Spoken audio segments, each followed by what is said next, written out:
Hello everyone, मेरा नाम है अभिषेक सर। इस वीडियो में हम लोग कंट्रोल एंड कोऑर्डिनेशन का पार्ट 2 देखने वाले हैं। पार्ट 1 हम लोग ढाल चुके हैं, जिसमें आधा चैप्टर को हम कवर कर चुके थे। इसमें रिमेनिंग पोर्शन कवर करके अपना पूरा चैप्टर खत्म कर देंगे।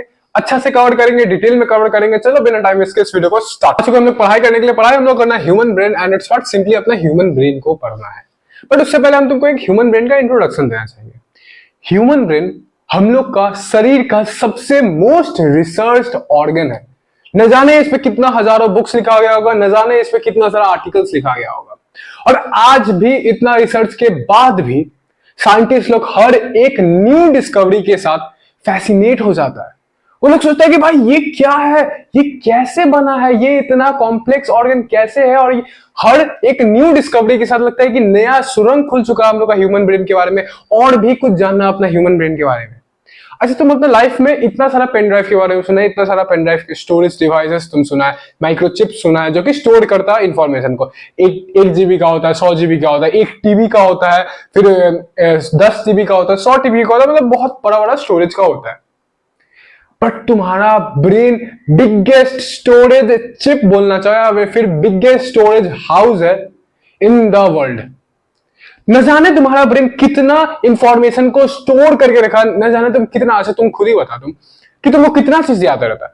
तुमको अपना घर का इंफॉर्मेशन क्या पता है, तुमको अपना फोन में तुम्हारा क्या क्या है, तुम्हारा इंस्टाग्राम अकाउंट में क्या क्या तुमको पता है, तुमको जो जो फिल्म देखा है तुमको उसके बारे में पता है, तुमको अपना पेरेंट्स के बारे में पता है, तुमको अपने दोस्त लोग के बारे में पता है, तुमको अपना शहर का रास्ता सब याद है। तुमको ये याद है कि तुम्हारा साइकिल कैसे चलाना है, तुम्हारा बाइक कैसे चलाना है। तुमको ये याद है कि तुम जहां जहां घूमने गया था, तुमको वो सब सीन याद है। तुमको याद है ये मेरा दोस्त था, ये मेरा क्रश है। इतना कुछ तुम्हारा ब्रेन में इंफॉर्मेशन स्टोर है। तो ये बिगेस्ट स्टोरेज नहीं हुआ इन द वर्ल्ड। और यू नो व्हाट, तुम अभी भी स्टिल कंटिन्यू कर रहा है ये इंफॉर्मेशन को स्टोर करना। हर एक दिन, हर एक घंटा, हर एक मिनट, हर एक सेकंड तुम नया नया इंफॉर्मेशन अपना ब्रेन में स्टोर कर रहा है। तुम सोच भी नहीं सकते कि ये बिना ब्रेन का तुम्हारा क्या होगा, तुम्हारा अतीत क्या होगा, तुम्हारा इस दुनिया में तुम इस दुनिया में कैसे रहने वाला है। Without this brain you are no one. एक इंटरेस्टिंग पार्ट ये है कि सोचो, जस्ट एक बार थिंक करना कि अगर तुम्हारा ब्रेन का सिर्फ एक छोटा सा पार्ट, ज्यादा बड़ा पार्ट नहीं, सिर्फ एक छोटा सा पार्ट अगर हम तुम्हारे ब्रेन का काट दे, जो कि पेन को सेंस करता है। I don't know the full name, but कुछ कॉर्टेक्स नाम कुछ क्या कहा जाता है, थैलेमस से होके कॉर्टेक्स में जाता है, ठीक है, वो इन्फॉर्मेशन, पेन इन्फॉर्मेशन। तो अगर वो छोटा सा पार्ट हम तुम्हारा ब्रेन से काट दे, तुमको पेन फील नहीं होने वाला है। चाहे हम तुम्हारा पूरा एक लेग क्यों ना काट दे, चाहे हम तुम्हारा पूरा एक हाथ क्यों ना काट दे, तुमको पेन नहीं फील होने वाला है। Just think about it. तुम्हारा लाइफ में जितना कुछ भी आज हो रहा है, जितना कुछ आगे होने वाला और जितना कुछ पास्ट में हुआ है, चाहे तुम्हारा इमोशंस का बात हुआ, चाहे तुम्हारा को फिजिकली हर्ट हुआ हो, चाहे तुम्हारा पूरा घर बना हो, जो भी कुछ हुआ हो, जितना कुछ भी हुआ है, सब तुम्हारा ह्यूमन ब्रेन स्टोर कर रहा है, आगे भी स्टोर करता रहेगा। और ये ह्यूमन ब्रेन का वजह से ही हो रहा है। ये ऐसा टॉपिक है कि आज भी इस पे रिसर्च चलते जा रहा है, और यही ह्यूमन ब्रेन के बारे में हम लोग को आज पढ़ना है। उसी का पार्ट हम लोग को पढ़ना है, ज्यादा कुछ नहीं पढ़ना है, हम लोग ब्रीफ में पढ़ेंगे जो है अपने क्लास 10 का सिलेबस के हिसाब से। तो चलो पढ़ना अपना स्टार्ट करते हैं। ह्यूमन ब्रेन क्या है, अपना ह्यूमन ब्रेन और उसका पार्ट्स क्या पढ़ना है। ह्यूमन ब्रेन और क्या है, एक हाईली कॉम्प्लेक्स ऑर्गन है। इतना कॉम्प्लेक्स ऑर्गन है कि इतना सारा हम लोग के पास मशीन से, इतना टेक्नोलॉजी इतना आगे बढ़ चुका, बट आज भी ह्यूमन ब्रेन पे रिसर्च चलते रहता है। हम लोग बोल सकते हैं कि हाँ, हम लोग किडनी को मास्टर कर चुके हैं, हम लोग हार्ट को भी लगभग मास्टर कर चुके हैं, हम लोग लिवर को मास्टर कर चुके हैं, कि हाँ हम लोग सब कुछ 100% ऑफ द लिवर को जानते हैं।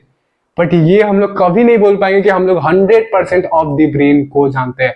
हर एक दिन, हर एक महीना, हर एक साल नया नया डिस्कवरी देखने मिलता है हम लोग का ह्यूमन ब्रेन पे। तो इसलिए इसको एक हाईली कॉम्प्लेक्स ऑर्गन कहा जाता है। ये क्या होता है, मेन कोऑर्डिनेशन सेंटर है हम लोग का बॉडी का। यानी कि ये एक ऐसा सेंटर है जहां से हम लोग का सब कुछ कंट्रोल होता है। तुम्हारा ब्रेन नहीं रहेगा तो ये तुम जो भी कुछ कर रहा है तुम्हारा लाइफ में तुम नहीं कर पाने वाला है। तुम्हारा हाथ नहीं रहेगा वो काम चल जाएगा, तुम्हारा एक पैर नहीं रहेगा वो काम चल जाएगा, बट अगर तुम्हारा ब्रेन नहीं होगा तो काम नहीं चलने वाला है। तुम जो भी कुछ कर रहा है, तुम ये वीडियो को देख रहे हो, तुम्हारा हाथ मूव कर रहा, हम बोल रहे हैं, तुम भी अपने मम्मी से कोई बात कर रहा होगा, कुछ भी कर रहा होगा, तो उसमें तुम्हारा ब्रेन जो है कोऑर्डिनेटिंग सेंटर है, यानी कि वही कंट्रोल करता है। ठीक है, अब ये जो ब्रेन है 3 पार्ट्स में डिवाइडेड है, the fore brain, the mid brain and the hind brain. हम लोग क्लास 10 सीबीएसई के हिसाब से ये फोर ब्रेन जो है, इसका मतलब फ्रंट पार्ट। तो ये नाम से ही हम लोग को पता चलेगा द फ्रंट ब्रेन, यानी कि आगे वाला ब्रेन। आगे वाला जो ब्रेन है, ऐसे देखो, ये ऐसे वाला आगे नहीं, फोरहेड वाला आगे नहीं, ये जो आगे वाला है ऐसे आगे, ये ऊपर आगे वाला इसको ब्रेन कहेंगे हम, और इसको मिड पार्ट कहेंगे। देखो सेकंड चीज जो है अपना मिड ब्रेन है, तो इसको जो बीच में है अपना, मेरा इस साइड से देखना, हम जो ऐसे फेस करें, तो ये जो बीच में है मेरा, बीच में जो मत्था है मेरा, उसको अपन मिड ब्रेन कहेंगे। और ये जो तीसरा अपना हिंड ब्रेन, हिंड का मतलब होता है बैक पार्ट, यानी कि पीछे वाला पार्ट। तो ये जो मेरा ये मिड ब्रेन हुआ, मिड ब्रेन का नीचे जो पीछे वाला पार्ट है मेरा, इसको अपन हिंड ब्रेन कहेंगे। तो नाम से हम लोग को पता चला कि फोर ब्रेन यानी कि फ्रंट ब्रेन हुआ, मिड ब्रेन यानी कि मिडल पार्ट हुआ, और जो अपना हिंड ब्रेन है वो अपना बैक पार्ट हुआ। तो चलो ये सारा तीनों पार्ट को अब डिटेल में पढ़ते हैं। हम लोग अपना पार्ट्स ऑफ ब्रेन पढ़ने के लिए, देखो यहाँ पे हम लोग पहले फोर ब्रेन से स्टार्ट करेंगे, और यहाँ पे थोड़ा हम खाली जगह छोड़ दें। यहाँ पे तुमको फोटो दिख रहा होगा अपना ब्रेन का, क्या है कि थोड़ा डायग्राम उसका मुश्किल है तो हम नहीं बना पा रहे थे, तो इससे सिंपली तुमको फोटो दिख जाएगा। वो एनसीईआरटी का ही है, तो एनसीईआरटी खोल के भी देख सकते हो, अपना क्लास 10 एनसीईआरटी में। तो चलो स्टार्ट करते हैं अपना पढ़ना। फोर ब्रेन जो है सबसे सिंपल चीज, फोर ब्रेन जो है, पहले हम लोग ब्रेन के बारे में पढ़े। ब्रेन क्या चीज में डिवाइडेड है? फोर ब्रेन, मिड ब्रेन और हेड ब्रेन। अब ये जो फोर ब्रेन के बारे में हम लोग पढ़ना स्टार्ट करें, ये सारा पार्ट्स को अच्छा समझेंगे। फोर ब्रेन जो है दो चीज में डिवाइडेड है, यानी कि उसका दो पार्ट्स है, दो यूनिट्स है। वो क्या क्या है? सेरिब्रम और हाइपोथैलेमस। एक्चुअली में थैलेमस भी होता है, बट हम लोग का सिलेबस में है नहीं, इसलिए हम लोग फालतू का टाइम वेस्ट नहीं करेंगे। तो क्या क्या है इसका? दो पार्ट्स हुआ अपना फोर ब्रेन का भी, दो पार्ट्स क्या क्या है? सेरिब्रम और हाइपोथैलेमस। वही दोनों के बारे में सिंपली यहाँ पे पढ़ना है। चलो पढ़ना स्टार्ट करते हैं। सेरिब्रम क्या है अपना? Cerebrum main thinking part of the brain है, यहाँ पे अंडरलाइन कर लेना, main thinking part of the brain है, responsible for mental activities like learning, reasoning, logic, memory and will power. Cerebrum क्या है? एक मेन थिंकिंग पार्ट है जिससे हम लोग का सब कुछ लगभग कंट्रोल होता है। सिंपली समझ लो कि सेरिब्रम ही है जो हम लोग को इंसान बनाता है, इंसान को जानवरों से अलग करता है। कैसे अलग करता है? जानवर लोग जो है क्या क्वेश्चन कर सकता है? जानवर लोग जो है क्या कुछ सीख सकता है? ऑफ कोर्स सीख सकता है, बट वो क्वेश्चन कर सकते हैं कि ऐसा क्यों हो रहा है ऐसा। जैसे हम लोग दुनिया में रहते हैं, तुम सिंपली एग्जांपल लो, हम लोग दुनिया में रहते हैं तो हम लोग हर चीज को क्वेश्चन करते हैं कि ये जो है हम लोग का एटमॉस्फेयर जो है ब्लू क्यों दिखाई दे रहा है हमको स्पेस में जो सन है वो उधर में व्हाइट दिखाई दे रहा है, बट हम यहाँ पे है तो हमको येलो दिखाई दे रहा है। तो इसका जो रीजन हम लोग ढूंढने निकलते हैं, हम लोग वाई निकलने ढूंढते हैं, हम लोग डिस्कवरीज करने निकलते हैं। तो वो कौन करता है? ह्यूमन करता है। तो ह्यूमन क्या है?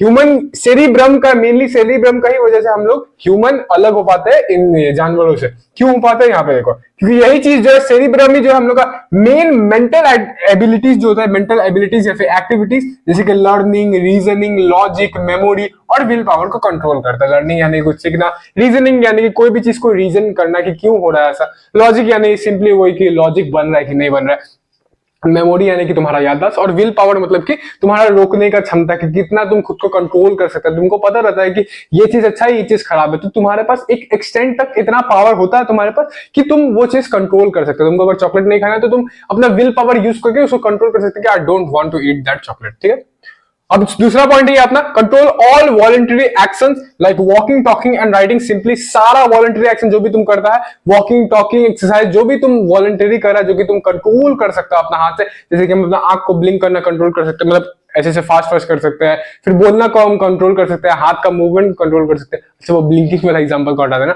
वो इनवॉलंटरी हो जाएगा। तो हम बोलना तो कंट्रोल कर सकते हैं, हाथ का मूवमेंट हम कंट्रोल कर सकते हैं, हमको दौड़ना है या धीरे धीरे चलना है या स्प्रिंट करना है, तो वो सारा चीज हम कंट्रोल कर सकते हैं। वही एग्जांपल यहाँ पे लिखा गया, वॉकिंग, टॉकिंग, राइटिंग और एक्सेट्रा। ये सारा चीज, सारा वॉलंटरी एक्शन को हम कंट्रोल कर सकते हैं थ्रू आवर सेरिब्रम। सेरिब्रम ही कंट्रोल करता है ये सारी चीज को। और तीसरा पॉइंट है अपना allow us to feel emotions like joy, fear, excitement etcetera.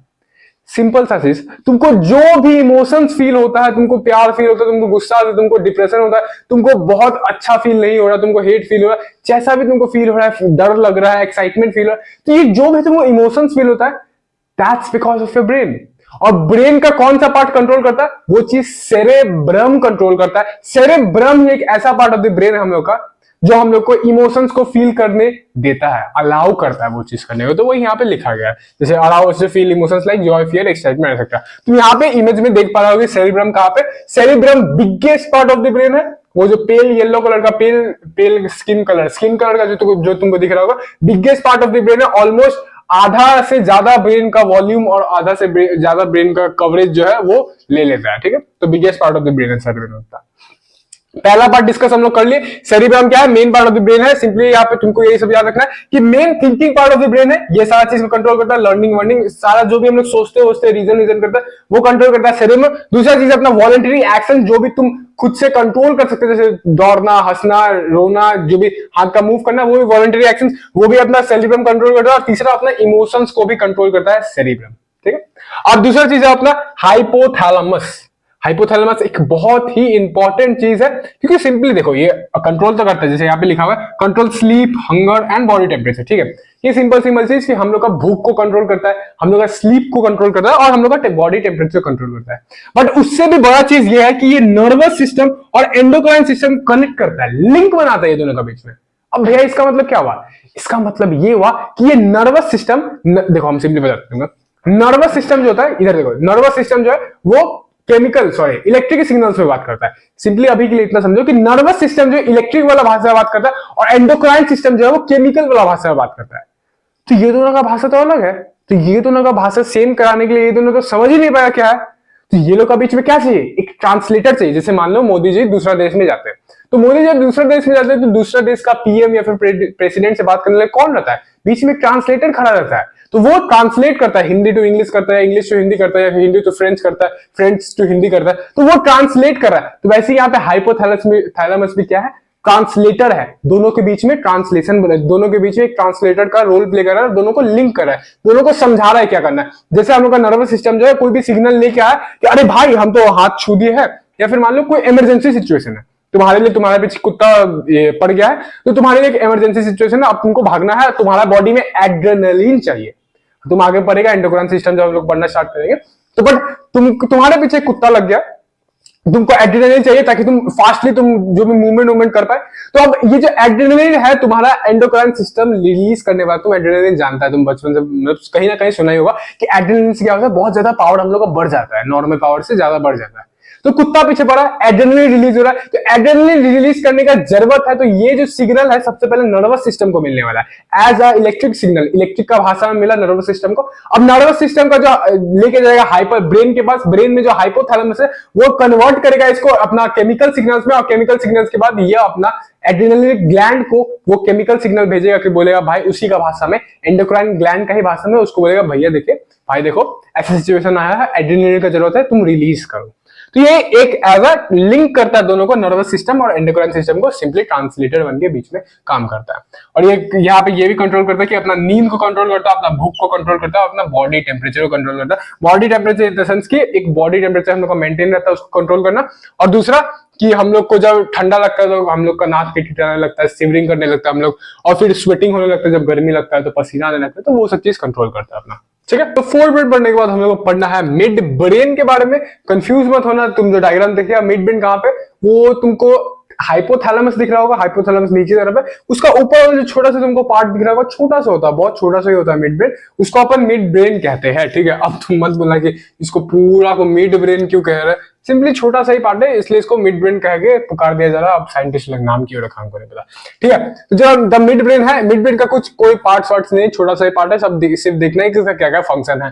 Small central region that connects the fore brain and the hind brain, ये क्या है तुम देख रहा होगा, डायग्राम में देख रहा होगा, ध्यान से देखना। तो क्या सेंटर में प्रेजेंट है, तो वो क्या सेंटर में प्रेजेंट है, तो इसी का वजह से क्या होता है, जब सिग्नल्स पास ऑन करता है, मान लो हिंड ब्रेन से फोर ब्रेन में जाना हो या फोर ब्रेन से हिंड ब्रेन में जाना हो, वहां से स्पाइनल कॉर्ड में जाना हो, तो ये क्या एज अ ब्रिज काम करता है, बीच में ये जो मिड ब्रेन है उसी से पास होकर सिग्नल्स को जाना पड़ता है। ठीक है, और ब्रेन का स्ट्रक्चर को भी ये मेंटेन करता है, वो सब नहीं जानना, बस हाँ एज अ ब्रिज काम करता है, कनेक्ट करता है फोर ब्रेन और हिंड ब्रेन को। ठीक है, पहला चीज। और दूसरा चीज अपना इनवॉलंटरी एक्शन को कंट्रोल करता है। अब जानने वाला ये बात है कि इनवॉलंटरी एक्शन मतलब ऐसा चीज, तुमको पता है कि इनवॉलंटरी एक्शन मतलब कि ऐसा चीज जो हम कंट्रोल नहीं कर सकते। ठीक है, अब भैया क्या क्या हम जो कंट्रोल नहीं कर सकते, हम सांस अपना कंट्रोल नहीं कर, मतलब बहुत देर तक नहीं कंट्रोल कर सकते, हम अपना हार्ट बीट को कंट्रोल नहीं कर सकते, हम अपना रेस्पिरेशन को कंट्रोल नहीं कर सकते, हम अपना डाइजेशन को कंट्रोल नहीं कर सकते। तो बात यह है कि यहाँ पे वो सारा चीज का बात नहीं हो रहा है, यहाँ पे सिर्फ स्पेसिफिकली तुम्हारा जो रिफ्लेक्स एक्शन होता है, हाँ तुम रिफ्लेक्स एक्शन जो पढ़ के आया है, वही रिफ्लेक्स एक्शन को स्पेसिफिकली ये जो मिड ब्रेन है अपना कंट्रोल करता है। अब रिफ्लेक्स एक्शन कैसे, मान लो तुमको मुक्का मारे तो तुम्हारा एक रिफ्लेक्स एक्शन आएगा ना, ऐसे तुम करने वाला है, या तुमको तुम्हारा हाथ पीछे जाने वाला है, तो ये सारा चीज जो हो रहा है तुम्हारे साथ, ये जो रिफ्लेक्स एक्शन तुम दिखा रहा है, फटाफट कोई भी रिफ्लेक्स एक्शन कर रहा है खुद को हार्म पहुंचाने से बचने से, तो वो चीज जो तुम करता है वही सारा चीज जो है अपना मिड ब्रेन कंट्रोल करता है। वो ब्रीदिंग वाला चीज है, वो हार्ट बीट वाला मिड ब्रेन ने वो सारी चीज हिंड ब्रेन का मेड्यूला ऑब्लोंगाटा जो है वो कंट्रोल करता है। हम लोग आगे पढ़ेंगे उसके बारे में, बट इतना समझ लो कि कंट्रोल्स इनवॉलंटरी एक्शन, इतना ही लिखिएगा समझ आ जाएगा। बट हाँ इतना चीज याद रखना कि इसमें ब्रीदिंग, हार्ट बीट ये सब कंट्रोल नहीं कर रहा है, सिर्फ वो जो रिफ्लेक्स एक्शन वाला होता है वो कंट्रोल करता है। Responsible for processing visual and auditory reflex. हाँ, तो वही चीज जो ऊपर में लिखा गया था उसी को और थोड़ा खोल के लिख दिया गया और थोड़ा एक्सटेंड करके लिख दिया गया। सिंपली देखो, मिड ब्रेन क्या करता है, कोई भी तुमको ऑडिटरी या फिर विजुअल रिफ्लेक्सेस, मान लो तुम्हारा आंख देखा कि एक बॉल सामने आ रहा है, कोई भी स्टम्पर बॉल तुम्हारे सामने आ रहा है, तो तुम क्या करेगा, या तो डॉज करेगा, हाथ सामने लगाएगा, या ऐसे डर जाएगा तुम। तो ये जो तुम रिफ्लेक्स एक्स कर रहा है, ये जो रिफ्लेक्स एक्शन कर रहा है खुद को सेव करने के लिए, खुद को हार्म से बचाने के लिए, ये अपना मिड ब्रेन कंट्रोल करता है। और ऑडिटरी रिफ्लेक्सेस मतलब कि मान लो तुमको कोई धड़ाम से आवाज सुनाई दे, तुम अभी वीडियो देख रहे हो और तुम पीछे से तुमको सुनाई दे कुछ गिर गया, धड़ाम से आवाज सुनाई दे, तुम्हारा मम्मी चिल्लाई, तो तुम पीछे ऐसे करके देखेगा ना। तो ये जो तुम रिफ्लेक्स एक्शन दिखा रहा है, ये जो ऑडिटरी रिफ्लेक्सेस का वजह से तुम जो एक्शन दिखा रहा है, एक्शन परफॉर्म कर रहा है, उसी को अपन ऑडिटरी रिफ्लेक्सेस कहेंगे। ऑडिटरी यानी कि ऑडियो सुन के, आवाज सुन के, और विजुअल यानी कि देख के। तो ये जो रिफ्लेक्स हम लोग को दिखाई देता है, जो हम लोग हरकत करते हैं बिकॉज ऑफ विजुअल या फिर ऑडिटरी कुछ भी चीज देख के, तो वही चीज जो है, वो सब चीज जो अपना मिड ब्रेन कंट्रोल करता है। ठीक है, हम लोग अपना last part of the brain को पढ़ने के लिए, जो कि है अपना हिंड ब्रेन। हिंड ब्रेन जो है वो 3 पार्ट में डिवाइडेड है, सेरेबेलम, पॉन्स और मेडुला ऑब्लोंगाटा, जिसको मेडुला भी कहा जाता है। तो हम क्या बोले, हिंड ब्रेन जो है 3 पार्ट्स में डिवाइडेड है, वही सारा 3 पार्ट्स को चलो समझते हैं हम लोग। सबसे पहला अपना सेरेबेलम। सेरेबेलम क्या करता है, maintains posture and balance of the entire body. देखो सिंपली मेन फंक्शन जो है सेरेबेलम का क्या होता है, वो क्या करता है, अपना पोस्चर और बैलेंस को मेंटेन करता है। भैया पोस्चर बैलेंस क्या, मतलब सिंपली जो तुम सीधा खड़ा हो पा रहा है, सीधा बैठ पा रहा है, तुम हिल डुल नहीं रहा है, खुद को बैलेंस में रख पा रहा है at a age. Of course बचपन में हम लोग बैलेंस नहीं कर पाते क्योंकि उस समय सेरेबेलम डेवलप नहीं होता, इसका भी रीजन है, सेरेबेलम डेवलप नहीं हुआ है उतना, इसलिए हम लोग कंट्रोल नहीं कर पा रहे, बैलेंस नहीं बना पा रहे। बट धीरे धीरे तुम खुद को बैलेंस बनाना स्टार्ट करता है, तो वो बिकॉज ऑफ सेरेबेलम है। तुम साइकिल चला पा रहा है बिकॉज ऑफ सेरेबेलम, तुम बाइक चला पा रहा है बिकॉज ऑफ सेरेबेलम। तो ये जो बैलेंस तुम बना रहा है साइकिल बाइक चलाते समय, तो ये सेरेबेलम जो है उसी में रोल प्ले करता है, सेरेबेलम ही कंट्रोल करता है। अगर हम तुम्हारा सेरेबेलम में जाके कोई चीज से मार देंगे तो फिर तुम बैलेंस नहीं कर पाएगा, खुद का पोस्चर नहीं मेंटेन कर पाएगा, और वो सारा चीज नहीं कर पाएगा जिसमें तुम्हारा बैलेंस लगता है।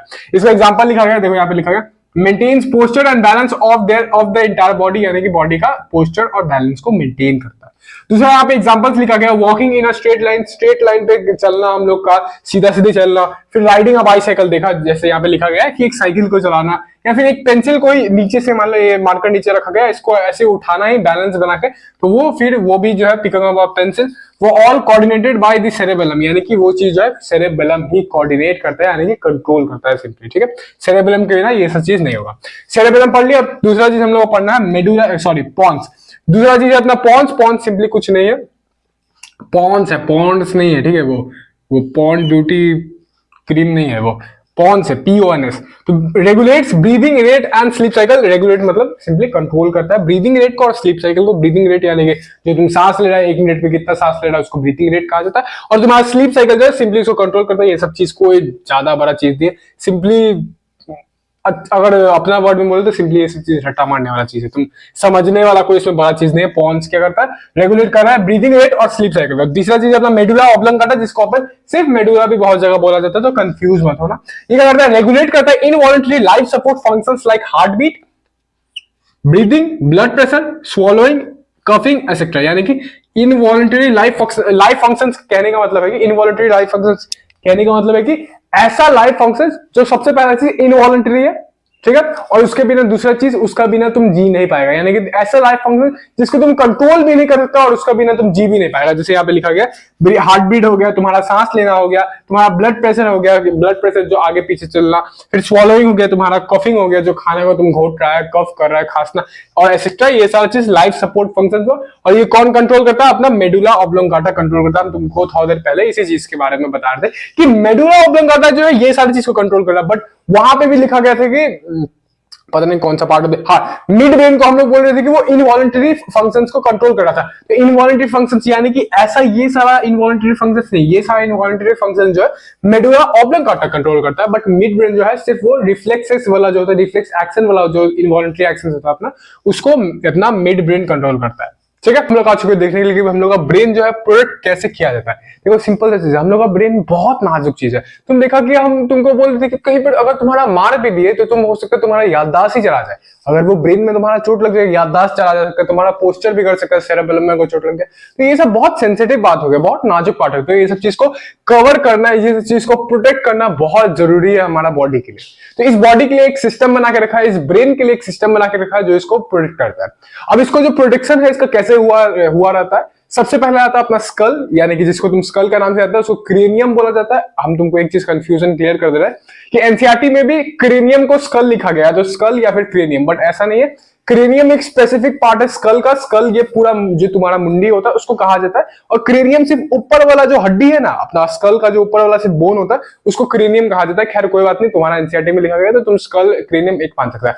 तो सबसे पहले वो हड्डी प्रेजेंट होता है, वो क्रेनियम प्रेजेंट होता है, उसके नीचे लेयर्स प्रेजेंट होता है, मेनिंजेस जिसको अपन बोलते हैं, वो 3 लेयर प्रेजेंट होता है ताकि एक्स्ट्रा थोड़ा प्रोटेक्टिव कवरिंग मिले। सबसे पहले तो स्कल से हो गया, जिसको सबसे पहले तुम मारेगा यहाँ पे भी तो तुमको वो स्कल ही दिखाई देना, स्कल ही फील होने वाला है, वो हड्डी हड्डी। उसके नीचे लेयर्स है, मेनिंजेस जिसको कहा जाता है, वो 2 लेयर्स के बारे में हम लोग पढ़ेंगे। और वो लेयर्स के बीच में कोई फ्लूइड प्रेजेंट होता है जो कि हम लोग को मदद करता है, शॉक एब्जॉर्बर का जरा काम करता है, मतलब सिर्फ मानो के भी फ्लूइड प्रेजेंट रहता है जिसको अपन CSF कहते हैं, यानी कि सेरिब्रोस्पाइनल फ्लूइड, जो कि एक्स्ट्रा प्रोटेक्शन हम लोग को प्रोवाइड करता है ताकि हम लोग का ब्रेन जो है सेफ रहे। अब यही सारी चीज को हम लोग डिटेल में पढ़ते हैं, वर्ड्स में पढ़ते हैं, अंग्रेजी में पढ़ते हैं। सबसे पहला चीज अपना क्रेनियम, जो कि एक पार्ट होता है स्कल का, बट तुम्हारा एनसीईआरटी में लिखा गया है स्कल, इसी को स्कल मानना, तो कोई बात नहीं, तुम स्कल भी लिख सकता है, कोई दिक्कत नहीं है। तो यहां पे लिखा गया the brain is protected inside a hard productive bony structure called the cranium. Brain जो है सबसे पहला चीज, सबसे मेन चीज, सबसे इंपॉर्टेंट चीज जो है ब्रेन के लिए, ब्रेन का कवरिंग के लिए, ब्रेन का प्रोटेक्शन के लिए, यही चीज है। सबसे ताकतवर चीज जो है यही चीज है कि स्कल को अगर कुछ हो गया तो हम लोग का मेनिंजेस उतना शक्तिशाली नहीं होता, उतना लेयर्स जो है उतना शक्तिशाली नहीं होता, बट मेन अपना ये जो क्रेनियम है वही होता है। तो ये क्या होता है, एक हार्ड प्रोटेक्टिव कवरिंग है, सबसे पहला प्रोटेक्टिव कवरिंग है, और ये हार्ड होता है, बोनी स्ट्रक्चर होता है, ऑफकोर्स बोन से बना हुआ है तो हार्ड ही होगा, जिसको अपन क्रेनियम कहते हैं, ठीक है। और दूसरा चीज अपना cerebrospinal fluid. Inside the cranium, the brain is suspended in a fluid called cerebrospinal fluid, which acts as a shock absorber. Fluid called cerebrospinal fluid, which acts as a shock absorber. ये point याद रखना कि ये shock absorber की तरह काम करता है। सिंपली क्रेनियम के अंदर में लेयर्स जो है, लेयर्स के वहां पे ये जो फ्लूइड है फैला रहता है। ऐसा नहीं सिर्फ लेयर्स का ही उधर में, लेयर्स का ही बीच में जरूरी है कि थोड़ा थोड़ा इधर उधर भी फैला रहता है, और ये क्या होता है, शॉक एब्जॉर्बर की तरह काम करता है। तो कैसे शॉक एब्जॉर्बर की तरह काम करता है, देखो सिंपली शॉक एब्जॉर्बर मतलब कि उसका ऊपर कोई प्रेशर लग गया तो वो उसको सह लेगा अच्छे से। कैसे सह लेगा भैया, सिंपली देखो, कोई भी बलून में अगर तुम पानी भर देता है, तुम हवा भर देता है, तुम ऐसे मारता है तो वो फटने का चांस रहता है, ठीक है। लेकिन वही बलून में अगर हम पानी भर देंगे तो वो शॉक एब्जॉर्बर की तरह काम नहीं करेगा। तुम मान लो कुछ लोहा का भी लेके, अगर नोखिला ना हो, तुम अगर कुछ लोहा का भी लेके उसमें गिराएगा तो वो बाउंस बैक करेगा, शॉक को एब्जॉर्ब कर लेगा। जैसे मान लो मोटा पेट रहता है, पेट फूला हुआ था, तो शॉक एब्जॉर्बर वो बाउंस बैक कर रहा है और शॉक को एब्जॉर्ब कर लेता है। तो वैसे यहाँ पे जब फ्लूइड ये प्रेजेंट रहता है, वो पानी प्रेजेंट रहता है, तो क्या करता है, एज अ शॉक एब्जॉर्बर काम करता है, जैसे कि वो बलून काम कर रहा था जब बलून में तुम पानी भर देता है, ठीक है। तो इसी तरीके से ये एज अ शॉक एब्जॉर्बर काम करता है, और ताकि हम लोग का ब्रेन में मान लो कुछ भारी गिरा भी, कभी मान लो एक्सीडेंट होने की वजह से हम लोग को चोट लगा भी भयंकर वाला, तो एज अ शॉक एब्जॉर्बर काम कर लेता है कि वो जो भी शॉक हम लोग को लग रहा है, जो भी बाहर से सामान जो आ रहा है उसको एब्जॉर्ब करके उसका प्रेशर को जो बाहर एविट कर देता है, बाहर में बाउंस बैक कर देता है, ठीक है। दूसरा हो गया अपना सेरिब्रोस्पाइनल फ्लूइड। तीसरा अपना मेनिंजेस। मेनिंजेस क्या होता है, the brain is wrapped in 3 layers of protective covering. 3 layers होता है, 3 लेयर्स होता है हम लोग का ब्रेन जो जिसको प्रोटेक्शन देता है, प्रोटेक्टिव मेम्ब्रेन इसको बोला जाता है, called meninges which provides an extra protection to the brain। Simply 3 और लेयर्स है। तुम अगर यहाँ पे तुमको ना डायग्राम दिख रहा होगा, ठीक है, तुम डायग्राम में ध्यान से देखना, सबसे पहला तुमको हड्डी हड्डी कुछ हड्डी हड्डी कलर का, व्हाइट कलर का दिख रहा होगा, उसको अपन क्रेनियम कहेंगे, ठीक है। और उसके नीचे भी देखना 2-3 ना लाइन बना हुआ है, 2-3 लाइन बना हुआ है अजीबोगरीब सा, मतलब आड़ा टेढ़ा सा, उसको अपन मेनिंजेस कहते हैं। और वही मेनिंजेस जो है क्रेनियम के अंदर में, हड्डी के अंदर में, और वही जो लेयर्स है उसी का आसपास में देखना कुछ कलर, कुछ थोड़ा सा कलर का, कौन सा कलर का तुमको दिखाई दे रहा होगा, तुमको पेल येलो कलर का लगभग कुछ दिखाई देगा, तो उधर ही वहीं पे प्रेजेंट होता है अपना सेरिब्रोस्पाइनल फ्लूइड, ठीक है। तो वो तुमको लाइन सब जो दिख रहा है उसी को अपन मेनिंजेस कहते हैं। वो 3 लेयर तुमको ध्यान से दिखेगा, तो 3 ही लेयर होगा, आई होप सो, इतना तो एक्यूरेसी होना चाहिए। हाँ, 3 ही लेयर है, तुमको दिखेगा अभी, which provides extra covering। वो सिर्फ एक एक्स्ट्रा प्रोटेक्शन हम लोग को ब्रेन देता है, बट मेन जो है ये मेम्ब्रेन जो है बहुत सॉफ्ट होता है। मेन जो है अपना क्रेनियम ही हम लोग को प्रोटेक्शन देता है। ये मेम्ब्रेन कौन कौन सा होता है सिर्फ नाम तुमको पता है, तुम्हारा सिलेबस में नहीं है, तभी भी अगर चूल है तो जान लो। सबसे पहला मेम्ब्रेन होता है अपना ड्यूरा मैटर, सबसे पहला जो लेयर है उसको ड्यूरा मैटर कहते हैं, दूसरा जो है उसको पिया मैटर कहते हैं, और तीसरा जो है उसको एराक्नोइड मैटर कहते हैं। ठीक है। और एक चीज बता दें कि स्पेसिफिकली जो मेनिंजेस जो है, मेनिंजेस के बीच में ही सेरिब्रोस्पाइनल फ्लूइड प्रेजेंट होता है। और स्पेसिफिक पता है तो पिया मैटर और एराक्नोइड मैटर के बीच में सबसे ज्यादा सेरिब्रोस्पाइनल फ्लूइड जो है प्रेजेंट रहता है, ताकि वो लास्ट दो मेम्ब्रेन है, इसके बीच में ये जो है फ्लूइड प्रेजेंट है, ताकि कुछ भी मान लो शॉक एब्जॉर्ब आए तो लास्ट में आते आते ये शॉक को एब्जॉर्ब कर ले, ये जो भी प्रेशर बाहर से आ रहा होगा उसको एब्जॉर्ब कर ले, ताकि हम लोग का ब्रेन प्रोटेक्टेड रहे। तो इसी तरह से हम लोग का स्ट्रक्चर को बनाया गया, हम लोग का ब्रेन का प्रोटेक्शन को बनाया गया, ताकि वो अच्छा से प्रोटेक्ट हो पाए। ठीक है। प्रोटेक्शन ऑफ ब्रेन के बाद हम लोग को देखते हैं प्रोटेक्शन की स्पाइनल कॉर्ड जो है वो कैसे प्रोटेक्ट होता है। ठीक है। सिंपली ज्यादा कुछ है नहीं इसमें। सबसे पहले चीज स्पाइनल कॉर्ड बता रहा है कि ये अपना ब्रेन हुआ, ये अपना ब्रेन है, ब्रेन से कनेक्टेड पीछे में एक तार सा जो है पीछे तक हम लोग का पीछे का तरफ पीछे जो है बैकबोन की तरफ से जाता है, बैकबोन के अंदर में प्रेजेंट होता है, इसको अपन स्पाइनल कॉर्ड कहते हैं। और ये भी बहुत सारा काम करता है, तुम जैसे कि ये चैप्टर में पढ़ा है कि स्पाइनल कॉर्ड का भी बहुत सारा काम होता है, रिफ्लेक्स एक्शन में, बहुत कुछ में। तो ये क्या होता है, सबसे पहला चीज ये स्पाइनल कॉर्ड को प्रोटेक्ट करने के लिए होता है हम लोग का बैकबोन, जिसको अपन वर्टिब्रल कॉलम भी कहते हैं, स्पेलिंग ठीक है ना, वर्टिब्रल कॉलम, इसको अपन वर्टिब्रल कॉलम भी कहते हैं, और इसको अपन सिंपल लैंग्वेज में बैकबोन भी कहते हैं। अब तुमको जानने वाला ये जरूरी है कि बैकबोन स्पाइनल कॉर्ड नहीं होता है। ठीक है। हम लोग को बहुत सारे जन को याद है, कंफ्यूजन होता है कि बैकबोन को ही अपन स्पाइनल कॉर्ड कहते हैं, बट ऐसा नहीं है। स्पाइनल कॉर्ड जो है बैकबोन है, हड्डी जो है अपना हड्डी के अंदर प्रेजेंट होता है, तार तार सा प्रेजेंट होता है। अगर हो सके तुमको यहाँ पे इमेज भी दिखा देंगे हम, या फिर एक वीडियो तुमको लिंक कर देंगे, उसमें क्या होता है डाइसेक्शन क्या होता है, कैसे बैकबोन के अंदर में प्रेजेंट होता है, कैसे उसका कवरिंग सब प्रेजेंट होता है स्पाइनल कॉर्ड का, कैसे तार वाला होता है, रियल में स्पाइनल कॉर्ड कैसे तार तार प्रेजेंट होता है, तार तार रहता है, ज्यादा कुछ नहीं, पतला वाला तार तार जैसे तुमको दिखेगा। ठीक है। तो ये बैकबोन के अंदर में स्पाइनल कॉर्ड प्रेजेंट होता है, ये अपना दिमाग में रखना। सबसे पहला चीज अपना वर्टिब्रल कॉलम या फिर बैकबोन, ये जो पीछे का हड्डी है अपना, along flexible column, along flexible column मतलब एक लंबा और फ्लेक्सिबल। हाँ, तुम बेंड कर पा रहा है बिकॉज ऑफ योर बैकबोन। अगर तुम्हारा बैकबोन फ्लेक्सिबल नहीं होता, अगर तुम्हारा बैकबोन स्ट्रेट होता तो तुम हर समय ऐसे स्ट्रेट रहता, तो ये फ्लेक्सिबल होता है। और कॉलम का मतलब ऐसा होता है कि ये वर्टिकल ऐसे कॉलम में इसमें अरेंज्ड है, बहुत सारा हड्डी जो ऐसे अरेंज्ड है, सीधा कॉलम में अरेंज्ड है। जैसे तुम कॉलम नहीं बनाता था, मैम तुमको नहीं बोलती थी बेटा कॉलम बनाओ, ऐसे लिखो, कॉलम बना के सब कुछ लिखो, तो वैसे ये कॉलम में अरेंज्ड है। ठीक है। और रुको, और made up of 33 individual bony rings, made up of 33 individual bony rings called vertebrae. ये जो बैकबोन है अपना, बैकबोन सिंपली एक लंबा सा रॉड नहीं है, एक्चुअली में क्या होता है, ये मान लो ये अपना बैकबोन है। ठीक है। ये अपना बैकबोन है, देखिए बैकबोन में ऐसे ऐसे हड्डी प्रेजेंट होता है, लाइक पूरा सर्कल तो नहीं होता है, ऐसे ऐसे हड्डी प्रेजेंट होता है जो 33 होता है, काउंट करके 33 होता है, और उसको वर्टिब्रे कहा जाता है। अब जानने वाला बात यह है कि तुम अगर फील करना चाहेगा तो अगर तुम थोड़ा पतला उतला है तो जैसे यहाँ पे अपना गर्दन का थोड़ा सा नीचे लेके चलना। ठीक है। यहाँ पे जैसे हम अपना हाथ लिए अपने गर्दन में थोड़ा सा नीचे लेके जाना, तुमको ना फील होगा कि गोल गोल सा, ऑफकोर्स पूरा गोल नहीं होगा, पूरा अच्छा प्लेन गोल नहीं होगा, पर तुमको हड्डी सब दिखेगा कि एक हड्डी है, उसके नीचे और एक हड्डी है। या फिर अगर तुम्हारा कोई पतला दोस्त होगा तो उसको बोलना, बहुत पतला नहीं होता है तो उसको बोलना ऐसे करके रखने, और तुम छू के फील कर पाएगा कि हाँ उसका बैकबोन में हड्डी ऐसे प्रेजेंट है। तो वही हड्डी को अपन ये 33 इंडिविजुअल बोनी रिंग्स कहते हैं, जिसको वर्टिब्रे कहा जाता है। अब तुम अगर इसका नाम पे गौर देगा वर्टिब्रल कॉलम, तो तुमको ये भी पता चला है कि देखो सिंपल चीज, ये जो रिंग तुमको दिखाई दे रहा है, ये जो अंगूठी तुमको दिखाई दे रहा है, ये जो हड्डी सब जो है तुमको दिखाई दे रहा है, इसको वर्टिब्रे कहा जाता है। अब ये वर्टिब्रे जो है एक कॉलम में प्रेजेंट है। हम क्या बोले, ये जो रिंग्स है, ये जो गोल गोल तुमको दिखाई दे रहा है, इसको वर्टिब्रे कहा जा रहा है। ठीक है भैया।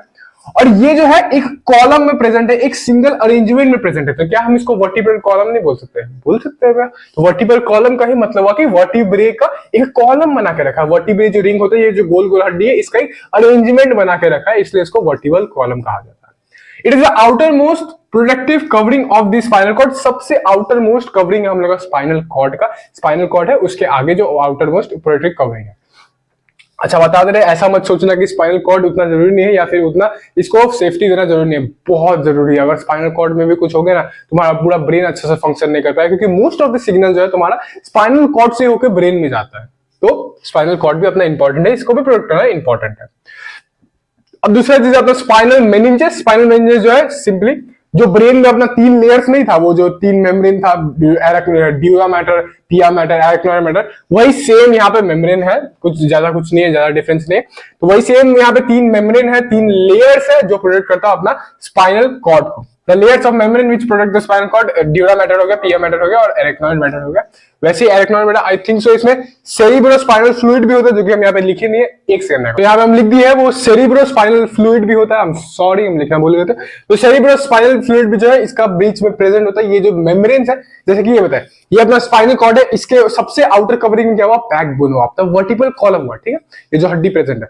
और वो हड्डी के अंदर में क्या है, मेम्ब्रेन्स प्रेजेंट है, मेनिंजेस प्रेजेंट है, जो कि अपना ब्रेन में भी था। और वो मेनिंजेस के सिमिलरली जैसे ब्रेन के अंदर में जो मेम्ब्रेन्स था, उसके बीच में एक फ्लूइड प्रेजेंट था, जिसको अपन सेरिब्रोस्पाइनल फ्लूइड या फिर सीएसएफ कह रहे थे।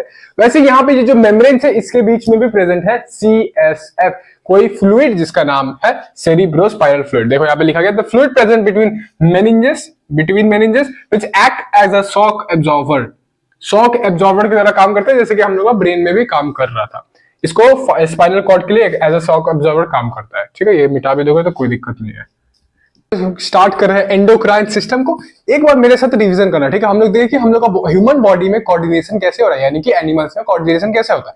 तो वो हम लोग देखें कि नर्वस सिस्टम से होता है, थ्रू 2 सिस्टम की वजह से होता है, नर्वस सिस्टम और एंडोक्राइन सिस्टम। तो नर्वस सिस्टम में पूरा पढ़ चुका है, CNS, PNS, human brain, nerves, वर्स की वजह से जो इलेक्ट्रिक सिग्नल पास ऑन होता है वो नर्वस सिस्टम करता है। और यहाँ पे सेकंड चीज वो अपना एंडोक्राइन सिस्टम।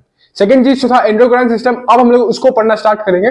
बट उससे पहले तुम्हारा दिमाग में एक सवाल आना चाहिए कि भाई नर्वस सिस्टम इतना स्पेशलाइज्ड है, इतना फास्ट रिएक्शन हम लोग को देता है, तो फिर हम लोग को एंडोक्राइन सिस्टम का जरूरत क्यों पड़ा? जब नर्वस सिस्टम हम लोग के पास है ही, तो एंडोक्राइन सिस्टम का जरूरत क्यों पड़ा? ठीक है, ये सवाल अच्छा हुआ सवाल है। तो इसका रीजन ये है, इसका आंसर ये है कि नर्वस सिस्टम ऑफ कोर्स बहुत अच्छा चीज है और वो बहुत फास्ट रिएक्शन देता है, बहुत ही जल्दी रिएक्शन देता है। तुमको कुछ भी दिखाई दिया, मान लो तुम्हारे सामने डॉगी दिखाई दिया, तो बहुत जल्दी तुमको फास्ट रिएक्शन मिल जाएगी। अभी वो डॉगी मेरे को दौड़ाने वाला है, वो मतलब थोड़ा फीवर, थोड़ा गुस्सा का मूड में दिख रहा है, मेरे को दौड़ाने का मूड में है, तो वो तुम्हारा नर्वस सिस्टम सिग्नल भेज देगा, तुमको दौड़ना स्टार्ट कर देगा। बट यहाँ पे पॉइंट ये आता है कि यहाँ पे फास्ट सिग्नल जरूर यहाँ पे हो रहा है, लेकिन वो सिग्नल जो पास ऑन हुआ, वो जो रिएक्शन होने वाला है, तुम जो दौड़ना स्टार्ट करने वाला है, वो लंबा टाइम तक नर्वस सिस्टम सस्टेन नहीं कर पाएगा। तुम्हारा बॉडी, मान लो फॉर एग्जाम्पल, हम लोग अच्छा से एग्जाम्पल लेते हैं, हम लोग कुत्ता को देखे जो कि गुस्सा का मूड में, अब वो हम समझ गए कि वो मेरे को दौड़ाने वाला है, तो मेरा नर्वस सिस्टम उसको देखेगा, फास्ट रिएक्शन मेरे को भेजेगा कि अरे ये तो मेरे को दौड़ाने वाला, चलो जल्दी भागना स्टार्ट करते हैं। तो वो तुम्हारा लेग्स को मूव करना स्टार्ट करेगा, तुम्हारा पैर जो है मूव करना स्टार्ट करेगा और तुम उसेन बोल्ट से की तरह भागने लगेगा, ठीक है। तो तुम ये जो भागना स्टार्ट किया, ये तुम्हारा नर्वस सिस्टम करा है, बट ये जो नर्वस सिस्टम है इसको सस्टेन नहीं कर पाएगा, यानी कि इसको ज्यादा देर तक नहीं करा पाएगा। ये जो दौड़ने का प्रोसेस है, ये तुम हो सकता है मैक्स टू मैक्स तुम्हारा पैर जो मूव हुआ है, वो तुम्हारा पैर जो स्पीड में मूव होना स्टार्ट हो गया है, तुमको अलर्ट सिग्नल मिल चुका है कि ये मेरे लिए डेंजर है, तो वो नर्वस सिस्टम करा रहा है, बट ये लंबा देर तक नहीं हो पाएगा। तो कैसे हम लोग का बॉडी जो है इसको लंबा देर तक तान के रखे? क्योंकि भैया हम देखे, क्योंकि मेरा सब पीछे में कुत्ता लगा था भैया, हम तो देखे थे कि हम तो आधा घंटा तक दौड़ लिए थे। हम तो मतलब जिंदगी में कभी हम 10 मिनट से ज्यादा दौड़े ही नहीं थे, लेकिन कुत्ता मेरा पीछे पड़ेगा तो आधा घंटा तक दौड़ लिए थे। तो ये कैसे हो गया था? तो इसी में फंक्शन होता है हम लोग का एंडोक्राइन सिस्टम का। एंडोक्राइन सिस्टम जो यहाँ पे रोल प्ले करता है, और इसलिए एंडोक्राइन सिस्टम इंपॉर्टेंट है। देखो एंडोक्राइन सिस्टम क्या है, एक स्लो प्रोसेस करता है। अपना नर्वस सिस्टम जो है बहुत फास्ट रिएक्शन भेजा, लेकिन एंडोक्राइन सिस्टम जो धीरे धीरे अपना ब्लड स्ट्रीम में हार्मोन को रिलीज करता है, जो कि तुम आगे पढ़ेगा। तो एंडोक्राइन सिस्टम थोड़ा सा धीरे धीरे करता है, ठीक है। तो ये जो एंडोक्राइन सिस्टम है धीरे धीरे भले ही रिलीज करेगा, बट ये क्या है, हम लोग का ये जो प्रोसेस है, ये जो रिएक्शन है, इसको सस्टेन करेगा। जैसे फॉर एग्जांपल ये वाला जो एग्जांपल ले रहे, सामने मेरा कुत्ता है, वो मेरे को दौड़ाने वाला है, तो तुम्हारा नर्वस सिस्टम तुमको एक फास्ट रिएक्शन दिया, तुम मूव करना स्टार्ट कर दिया, तुम्हारा पैर जो है दौड़ना स्टार्ट कर दिया। बट उसमें एंडोक्राइन सिस्टम क्या रोल प्ले करेगा? एंडोक्राइन सिस्टम के पास जब सिग्नल जाएगा कि तुमको एक डेंजर मिल चुका है, तुमको दौड़ने का सिचुएशन में तुम्हारे सामने एक डेंजर है, वो जो डॉगी है तुम्हारे लिए डेंजर है, तो यहां पे क्या होने वाला है, वो एंडोक्राइन सिस्टम के पास जब वो सिग्नल पहुंचेगा तो वो एक हार्मोन रिलीज करेगा नेम्ड एज एड्रेनालिन। अभी के लिए मतलब जानने का उतना जरूरत नहीं, हम लोग आगे पढ़ेंगे। बट मान लो एक हार्मोन रिलीज करेगा एड्रेनालिन, तुम कहीं बहुत जगह सुना होगा एड्रेनालिन के बारे में। तो वो एड्रेनालिन की वजह से क्या होगा कि तुमको पता चलेगा अच्छा अलर्ट सिचुएशन में एड्रेनालिन रिलीज हुआ, और वो तुम्हारा बॉडी में जब रिलीज होगा तो उस समय क्या होगा, तुम्हारा ब्लड का शुगर जो है हाई हो जाएगा, तुम्हारा बॉडी का एनर्जी हाई हो जाएगा, तुम्हारा रेस्पिरेशन रेट हाई हो जाएगा, तुम्हारा जो पैर का मसल है वो कॉन्ट्रैक्ट हो जाएगा, और उस समय तुमको उतना पेन वेन फील नहीं होने वाला। तो वो एड्रेनलिन तुम्हारा बॉडी में पूरा रस हो जाने वाला है। समझ गए? बहुत सारा फिल्म में भी देखा होगा कि एड्रेनलिन वर्ड का यूज किया जाता है कि उस समय उसका बॉडी के अंदर एड्रेनलिन आ गया था इसलिए उसको पता नहीं चला, लेकिन बाद में उसको रियलाइज होता है कि उसने क्या कर दिया। तो यही जो है अपना एड्रेनलिन होता है जो कि अपना डेंजर सिचुएशन में निकलता है और ये एंडोक्राइन सिस्टम निकालता है। आई होप तो तुमको समझ आ गया होगा कि एंडोक्राइन सिस्टम का क्या रोल होता है। वो हम लोग का ये जो रिएक्शन है उसको सस्टेन करता है, उसको थोड़ा लंबा प्रोसेस तक, लंबा देर तक उसको टान के रखता है। ठीक है, नर्वस सिस्टम फास्ट एक्शन देता है। अब तुमको और एक चीज जानने की जरूरत है कि अपना नर्वस सिस्टम जो वो इलेक्ट्रिक सिग्नल्स में बात कर रहा था और अपना एंडोक्राइन सिस्टम जो इलेक्ट्रिक सिग्नल जैसे कि कौन पास ऑन कर रहा था, न्यूरॉन्स पास ऑन कर रहा था, तो नर्वस सिस्टम इलेक्ट्रिक सिग्नल्स में बात कर रहा था। लेकिन अपना एंडोक्राइन सिस्टम जो है वो केमिकल सब्सटेंसेस यानी केमिकल सिग्नल्स में बात करता है जिसको अपन हार्मोन्स कहते हैं। देखो यहाँ पे लिखा गया है अपना एंडोक्राइन सिस्टम जो मेनली हार्मोन्स पे काम करता है। जब हम लिखा रहे थे, जब हम अपना पार्ट 1 में पढ़ा थे तो उसमें हम लिखाए थे कि एंडोक्राइन सिस्टम मेनली रिलेटेड होता है अपना हार्मोन से। चलो हम लोग हार्मोन को देखते हैं। हार्मोन क्या है? हार्मोन क्या होता है? केमिकल मैसेंजर होता है हम लोग का बॉडी का, एक केमिकल मैसेंजर है, मतलब वो केमिकल सब्सटेंसेस रिलीज होता है और वो एज अ मैसेंजर काम करता है कि एक जगह से मैसेज को दूसरा जगह मैसेज तक लेके जा रहा है। जैसे वहां पे नर्वस सिस्टम में, एंडोक्राइन नर्वस सिस्टम में क्या इलेक्ट्रिक सिग्नल हो रहा था, यहाँ पे अपना यहाँ पे केमिकल सिग्नल जो है, केमिकल मैसेंजर जो है अपना हार्मोन जो है वो अपना बॉडी में, बॉडी टू बॉडी वहां पे पास ऑन करता है कोई भी मैसेज को। ठीक है, और यहाँ पे क्या है? सिक्रीटेड बाय ग्लैंड्स होता है, यानी कि ये जो हार्मोन्स है ये सिक्रीट किया जाता है थ्रू ग्लैंड्स। अब भैया ग्लैंड्स क्या होता है? ग्लैंड सिंपली कोई भी ऐसा चीज जो कोई चीज को सिक्रीट करता है यानी कि कोई चीज को निकालता है। तुम सुना है टीयर ग्लैंड, तुम सुना है स्वेट ग्लैंड, तो ये लोग ग्लैंड जो है यहाँ पे क्या कर रहा है? स्वेट को निकाल रहा है। स्वेट ग्लैंड में क्या है? स्वेट को निकाल रहा है ग्लैंड। तो यहाँ पे टीयर ग्लैंड में क्या है? टीयर को निकाल रहा है। तो कोई भी चीज सिक्रीट करना, कोई भी चीज प्रोड्यूस करना, कोई भी चीज निकालना अपने से, उसको अपन ग्लैंड कहते हैं। ठीक है, जो कोई भी चीज सिक्रीट करता है। अब यहाँ पे ग्लैंड हम लोग सिलेबस में नहीं है ये चीज, लेकिन ग्लैंड जो है तुम्हारा जनरल नॉलेज के हम बता दें, ग्लैंड जो है दो टाइप का होता है, एक्सोक्राइन ग्लैंड और एंडोक्राइन ग्लैंड। हम लोग यहाँ पे एंडोक्राइन ग्लैंड के बारे में पढ़ने वाले, लेकिन एक्सोक्राइन ग्लैंड भी होता है, तुमको जानने का जरूरत है। और ये एंडोक्राइन ग्लैंड जो है सिंपली स्पेसिफिकली सिर्फ हार्मोन रिलीज करता है। एंडोक्राइन ग्लैंड हम लोग जो आगे पढ़ने वाले स्पेसिफिकली हम लोग का हार्मोन रिलीज करता है, लेकिन यहाँ पे एक्सोक्राइन ग्लैंड भी होता है। एक्सोक्राइन ग्लैंड क्या करता है? एक्सोक्राइन ग्लैंड हार्मोन के अलावा जो भी चीज सिक्रीशन होता है हम लोग का बॉडी में उसको सिक्रीट करता है। जैसे फॉर एग्जांपल अभी हम तुमको स्वेट ग्लैंड बताया, तुमको टीयर ग्लैंड बताया, और फिर अपना सैलिवरी ग्लैंड भी होता है। तो ये जो भी हार्मोन से अलग अलग जो भी चीज सिक्रीट हो रहा है, जो भी चीज रिलीज हो रहा है हम लोग का बॉडी से, जो भी चीज प्रोड्यूस हो रहा है, निकल रहा है हम लोग का बॉडी से, उसको एक्सोक्राइन ग्लैंड करता है। देखो यहाँ पे लिखा गया वही चीज, एंडोक्राइन ग्लैंड जो है सिक्रीट्स ओनली हार्मोन्स, और एक्सोक्राइन ग्लैंड जो है secrete substances other than hormone, जैसे कि अपना आंसू हो गया, स्वेट हो गया, सलाइवा हो गया, एक्सेट्रा हो गया, यही सारा चीज को रिलीज करता है। ठीक है, हमने समझ लिया कि हार्मोन्स क्या होता है। हम लोग का बॉडी में ग्लैंड जो है वो हार्मोन्स को रिलीज करता है। अब ऐसे ही बहुत सारा हम लोग का बॉडी में ग्लैंड से जो अलग अलग हार्मोन्स रिलीज करता है और वो हार्मोन सबका अलग अलग काम होता है। वही सारा हार्मोन्स को, वही सारा ग्लैंड्स के बारे में अब हम लोग को पढ़ना है, तो वही पढ़ना हम लोग स्टार्ट करते हैं। ग्लैंड्स एंड देयर हार्मोन्स अपना टॉपिक है। सबसे पहला आपका पिट्यूटरी ग्लैंड, यहाँ पे तुमको दिख रहा होगा, इस साइड में एक फोटो तुमको दिख रहा होगा एनसीईआरटी का, तो अपना एनसीईआरटी बुक भी खोल के देख सकता है। तो वो इमेज में ये लेबल सारा किया हुआ है कि कौन कहां प्रेजेंट है, यहाँ पे भी अच्छा से लिखा हुआ है नोट्स में। हम तुमको बता दे रहे हैं कैसे नोट्स में लिखा हुआ है। सबसे पहले सारा जो भी ग्लैंड है, सारा ग्लैंड में अपन ऐसे ही पढ़ेंगे। पहले लोकेशन, फिर लिखेंगे, पहले लोकेशन देखेंगे वो ग्लैंड का लोकेशन कहां पे, फिर हार्मोन देखेंगे कौन सा हार्मोन रिलीज कर रहा है, और फिर वो हार्मोन का फंक्शन क्या है वो देखने वाले हैं। ठीक है, तो वही पढ़ना स्टार्ट करते चलो। सबसे पहला आता है पिट्यूटरी ग्लैंड, जिसको मास्टर ग्लैंड भी का, पिट्यूटरी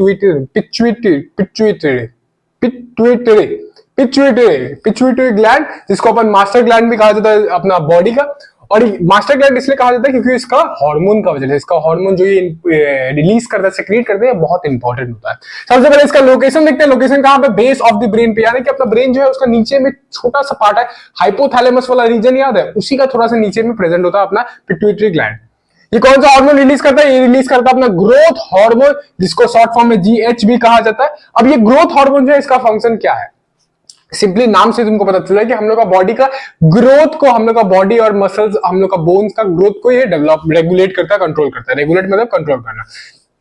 तो फंक्शन यहाँ पे लिखा गया है, regulates the overall growth and development of bones and muscles in the body. तो सिंपली ये कंट्रोल करता है कि हम लोग का बॉडी में कितना ग्रोथ हो रहा है, हम लोग का मसल्स कितना ग्रो हो रहा है, डेवलप हो रहा है, हम लोग का बोन्स कितना डेवलप हो रहा है। ठीक है, अब देखो यहाँ पे क्या है कि इसका दो इंपॉर्टेंट चीज है, डेफिशिएंसी और एक्सेस।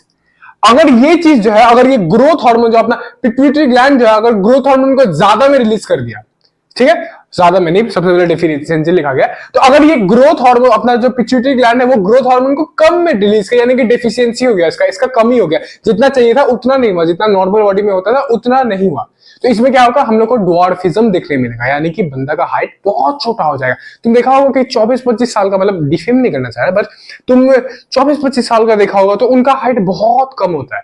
तो तुम देखने में मतलब थोड़ा सा ऑड भी लगता है, तुम देखा ही होगा कि 24-25 साल का हो गया, हाइट बहुत कम होता है। बट ऐसा बात नहीं है कि हाइट से कुछ नहीं मैटर होता। आई लिटरली सीन कि उतना हाइट का बंदा, मतलब उतना हाइट का इंसान लोग कोर्ट में जज है, एक इंसान डॉक्टर है, मतलब मेरा कनेक्शन में ही है, मतलब मम्मी का कनेक्शन में, तो वो लिटरली जज है। ये state, I think state court का, सेंट्रल कोर्ट का, हाई कोर्ट का, हाँ स्टेट कोर्ट से हाई कोर्ट जो है, हाई कोर्ट का जज बन चुकी है वो। तो ये सब चीज से कुछ मैटर नहीं करता। तो वही जो है 24-25 साल का हो जाता है, हाइट कभी भी छोटा रहता है, तो उसको अपन ड्वार्फिज्म कहते हैं, यानी कि बहुत छोटा हाइट।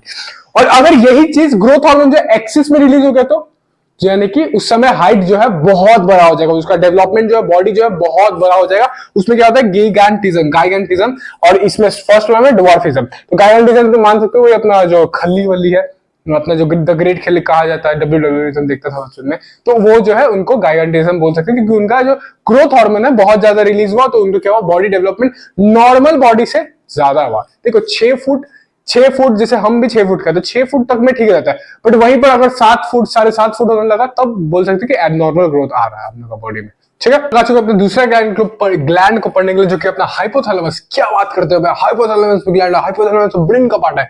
नहीं, ऐसा बात नहीं। हाइपोथैलेमस भी जो है वो भी एक ग्लैंड है, और वो भी सेक्रेट करता है हार्मोन। कौन सा हार्मोन सेक्रेट करता है, चलो देखते हैं हम लोग। तो लोकेशन कहां पे होता है, ब्रेन में प्रेजेंट होता है। पिट्यूटरी ग्लैंड जो है उसका अबव में तुमको यहाँ पे दिखाई दे जाएगा, डायग्राम में अच्छे से लेबल किया हुआ है। और ब्रेन वाला पार्ट में भी तुम पढ़ा था कि हाइपोथैलेमस कहां पे प्रेजेंट होता है। ठीक है, और हार्मोन कौन सा सीक्रेट करता है, हार्मोन कौन सा रिलीज करता है, रिलीजिंग हार्मोन। हार्मोन का ही नाम है, ठीक है, हार्मोन का नाम है रिलीजिंग हार्मोन और इनहिबिटरी हार्मोन। मतलब तुमको उतना डिटेल में ये जानने का जरूरत नहीं है, फिर भी तुमको बताना पड़ेगा, क्योंकि पहला चीज वहां पे लेवल किया गया, दूसरा चीज हम लोग का सिलेबस में भी है ये चीज। हाइपोथैलेमस क्या करता है, रिलीजिंग हार्मोन और इनहिबिटरी हार्मोन रिलीज करता है। अब ये दोनों जो हार्मोन है, इसका काम क्या है, ये कंट्रोल करता है कि हम लोग जो पिट्यूटरी ग्लैंड है, यानी कि जो मास्टर ग्लैंड है, वो कितना हार्मोन सेक्रीट करने वाला है। जब इसको लगता है, जब हम लोग का हाइपोथैलेमस को लगता है कि नहीं यार अब ज्यादा सेक्रीट करना चाहिए, अब ग्रोथ थोड़ा रुक गया है, ग्रोथ हार्मोन बोलो ज्यादा सेक्रीट करेंगे, तो वो मास्टर ग्लैंड को बोलता है कि सेक्रीट करो। और जब लगता है कि इसको इनहिबिट कर देना चाहिए कि भाई हो गया है अब ज्यादा हार्मोन रिलीज मत कर, तो उसको स्टॉप करने के लिए, तो ये जो इनहिबिटरी रिलीजिंग हार्मोन से क्या होता है, ये अपना जो मास्टर ग्लैंड है, अपना जो पिट्यूटरी ग्लैंड है, वो क्या करता है, रिलीज करता है हार्मोन को, स्टार्ट करता है रिलीजिंग हार्मोन। और इनहिबिटरी हार्मोन से क्या करता है, स्टॉप कर देता है रिलीजिंग हार्मोन, हार्मोन को रिलीज करना स्टॉप कर देता है। देखो यहाँ पे लिखा गया, function regulates the secretion of hormone from the pituitary gland, यानी कि पिट्यूटरी ग्लैंड जो है उसको कंट्रोल करता है कि वो कितना सेक्रीट करेगा अपना हार्मोन को। और यहाँ पे अब दूसरा चीज है, ये हम लोग पढ़ लिया हाइपोथैलेमस क्या होता है, हम लोग समझ लिया, यहाँ पे डायग्राम में लेवल भी क्या हुआ है। अब दूसरा चीज अपना पीनियल ग्लैंड। अब ये इसलिए पढ़ना जरूरी है, हालांकि हम लोग का तुम्हारा वर्ड्स में कहीं नहीं लिखा गया तुम्हारा एनसीईआरटी में, बट क्योंकि वहां पे लेवल किया गया तो हम लोग को जानना पड़ेगा पीनियल ग्लैंड क्या होता है। ज्यादा कुछ नहीं है, मतलब ये उतना इंपॉर्टेंट नहीं है सिलेबस में, और इससे बहुत कम ही क्वेश्चन आता है, लगभग मान लो क्वेश्चन आता ही नहीं है। तभी भी अगर तुम चाहोगे क्या नोट्स में लिख लेना, ऐसे बॉक्स बना के, जैसे हम बॉक्स बना के, सर्कल बना के, गोला बना के लिख दिए, वैसे तुम भी गोला बना के लिख लेना। पीनियल ग्लैंड क्या करता है, पीनियल ग्लैंड एक ग्लैंड है ऑफकोर्स, कुछ रिलीज करे तो वो क्या रिलीज करता है, मेलाटोनिन रिलीज करता है। मेलाटोनिन क्या होता है, मेलाटोनिन हम लोग का स्लीप साइकिल को मेंटेन करता है कि कब हम लोग सोना है, कब हम लोग को जागना है। हम लोग मान लो रात को ही हम लोग को नींद क्यों आता है, बिकॉज ऑफ मेलाटोनिन। और फिर हम लोग का बॉडी जो है मेंटेन कैसे करता है कि हम सुबह उठ गए हैं, ठीक है, अब हमको 12 घंटे बाद ही नींद लगना है। अब हमको तुम होता है ना कि किसी दिन तुम लेट उठा, तो तुमको लेट नींद आने वाला है, और किसी दिन तुम जल्दी उठा तो तुमको जल्दी नींद आने वाला है। तो ये साइकिल कैसे मेंटेन हो रहा है, ये साइकिल जो है अपना मेलाटोनिन मेंटेन करता है। तुम बहुत जगह ये वर्ड का नाम सुना होगा, अगर तुम मतलब कुछ सुनता होगा, पॉडकास्ट बहुत सारा ब्रेन का पॉडकास्ट होता है, तो उसमें मेलाटोनिन का वर्ड जो है, मेलाटोनिन हार्मोन जो है, उसका बहुत सारा यूज होता है। ठीक है, हम लोग आ चुके अपने तीसरा ग्लैंड में, जो कि है अपना थायराइड ग्लैंड। इसका लोकेशन कहां है, तुम यहाँ पे डायग्राम में भी देख सकता है। लोकेशन कहां पे रहता है, निक रीजन के अराउंड में, यानी कि अराउंड द विंड पाइप, कह रहे हैं आपसे यहाँ पे प्रेजेंट होता है, विंड पाइप के सामने में यहाँ पे अपना प्रेजेंट होता है। हार्मोन कौन से रिलेट करता है, थायरॉक्सिन, जिसको T4 हार्मोन भी कहा जाता है। इस हार्मोन का फंक्शन क्या होता है, ये हार्मोन का फंक्शन होता है regulates the metabolism of carbohydrates, proteins and fats. भैया क्या फालतू लिखा हुआ है, metabolism of carbohydrates, proteins and fats. Simply देखो, ये जो अपना थायरॉक्सिन हार्मोन है ये कंट्रोल करता है कि हम लोग का बॉडी जो है, जो भी खाना हम लोग खा रहे हैं, अच्छा जो भी तुम खाना खाता है उसमें मेनली तुम क्या क्या आज तक पा रहे, न्यूट्रिएंट्स में क्या क्या होता है, कार्बोहाइड्रेट्स, प्रोटीन्स और फैट्स, मेनली यही 3 न्यूट्रिशन होता है जो भी कोई भी खाना में होता है। तो ये जो थायरॉक्सिन हार्मोन है ये कंट्रोल करता है, ये रेगुलेट करता है कि कितना हम लोग उसमें से वो खाना में से एब्जॉर्ब करेंगे और उसको एनर्जी में बनाएंगे। समझ में आया? ये थायरॉक्सिन ही हम लोग का रेगुलेशन करता है, रेगुलेट करता है कि हम लोग कितना वो जो खाना हम लोग खाए उसमें से कितना हम लोग कार्बोहाइड्रेट्स मेटाबॉलिज्म जो है मतलब कितना अच्छे से एब्जॉर्ब करेंगे वो चीज को, कितना अच्छे से उससे एनर्जी बनवाएंगे हम लोग। ठीक है, हम लोग का बॉडी कितना अच्छे से उसको एब्जॉर्ब करेगा, अपना प्रोसेस के लिए यूज करेगा और एनर्जी बना के अपना नीड्स के लिए यूज करेगा। ठीक है, ये इसका फंक्शन होता है थायरॉक्सिन हार्मोन का। अब ये जो थायरॉक्सिन हार्मोन है अगर इसका डेफिशिएंसी हो जाता है तो हम लोग गोइत्रे देखने को मिलता है। गोइत्रे एक बीमारी होता है, बीमारी बोल सकते हैं, डिजीज बोल सकते हैं, डिजीज तो नहीं बोलेंगे, एक बीमारी होता है जिसमें क्या होता है अपना नेक जो है बहुत फूल जाता है। तुम देखा होगा कोई कोई मतलब कोई कोई दादी वादी का कोई मतलब बहुत जगह तुम देखा होगा कोई कोई कि ये जो है बहुत फूल जाता है, ये जो है ये नेक रीजन जो है बहुत फूल जाता है। ये ऐसा नहीं कि एडम्स एप्पल फूल गया, नहीं ऐसा नहीं होता, ये जस्ट बिकॉज इसका वजह से क्योंकि यहाँ पे जो थायराइड ग्लैंड है अपना वो बहुत ज्यादा फूल चुका है, जिसको अपन गोइत्रे भी कहते हैं और स्वोलन नेक है। इसमें क्या होता है थायराइड ग्लैंड जो है बहुत ज्यादा इनलार्ज होता है, यानी कि थायराइड ग्लैंड जो है बहुत ज्यादा बड़ा हो जाता है। ठीक है,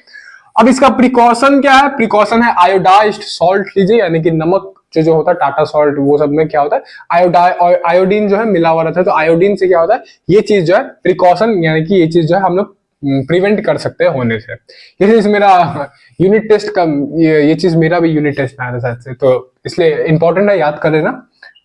तुम्हारा स्कूल टेस्ट में भी आ सकता है और एग्जाम में भी आने का बहुत सारा चांसेस, बोर्ड्स में भी आने का बहुत सारे चांसेस है।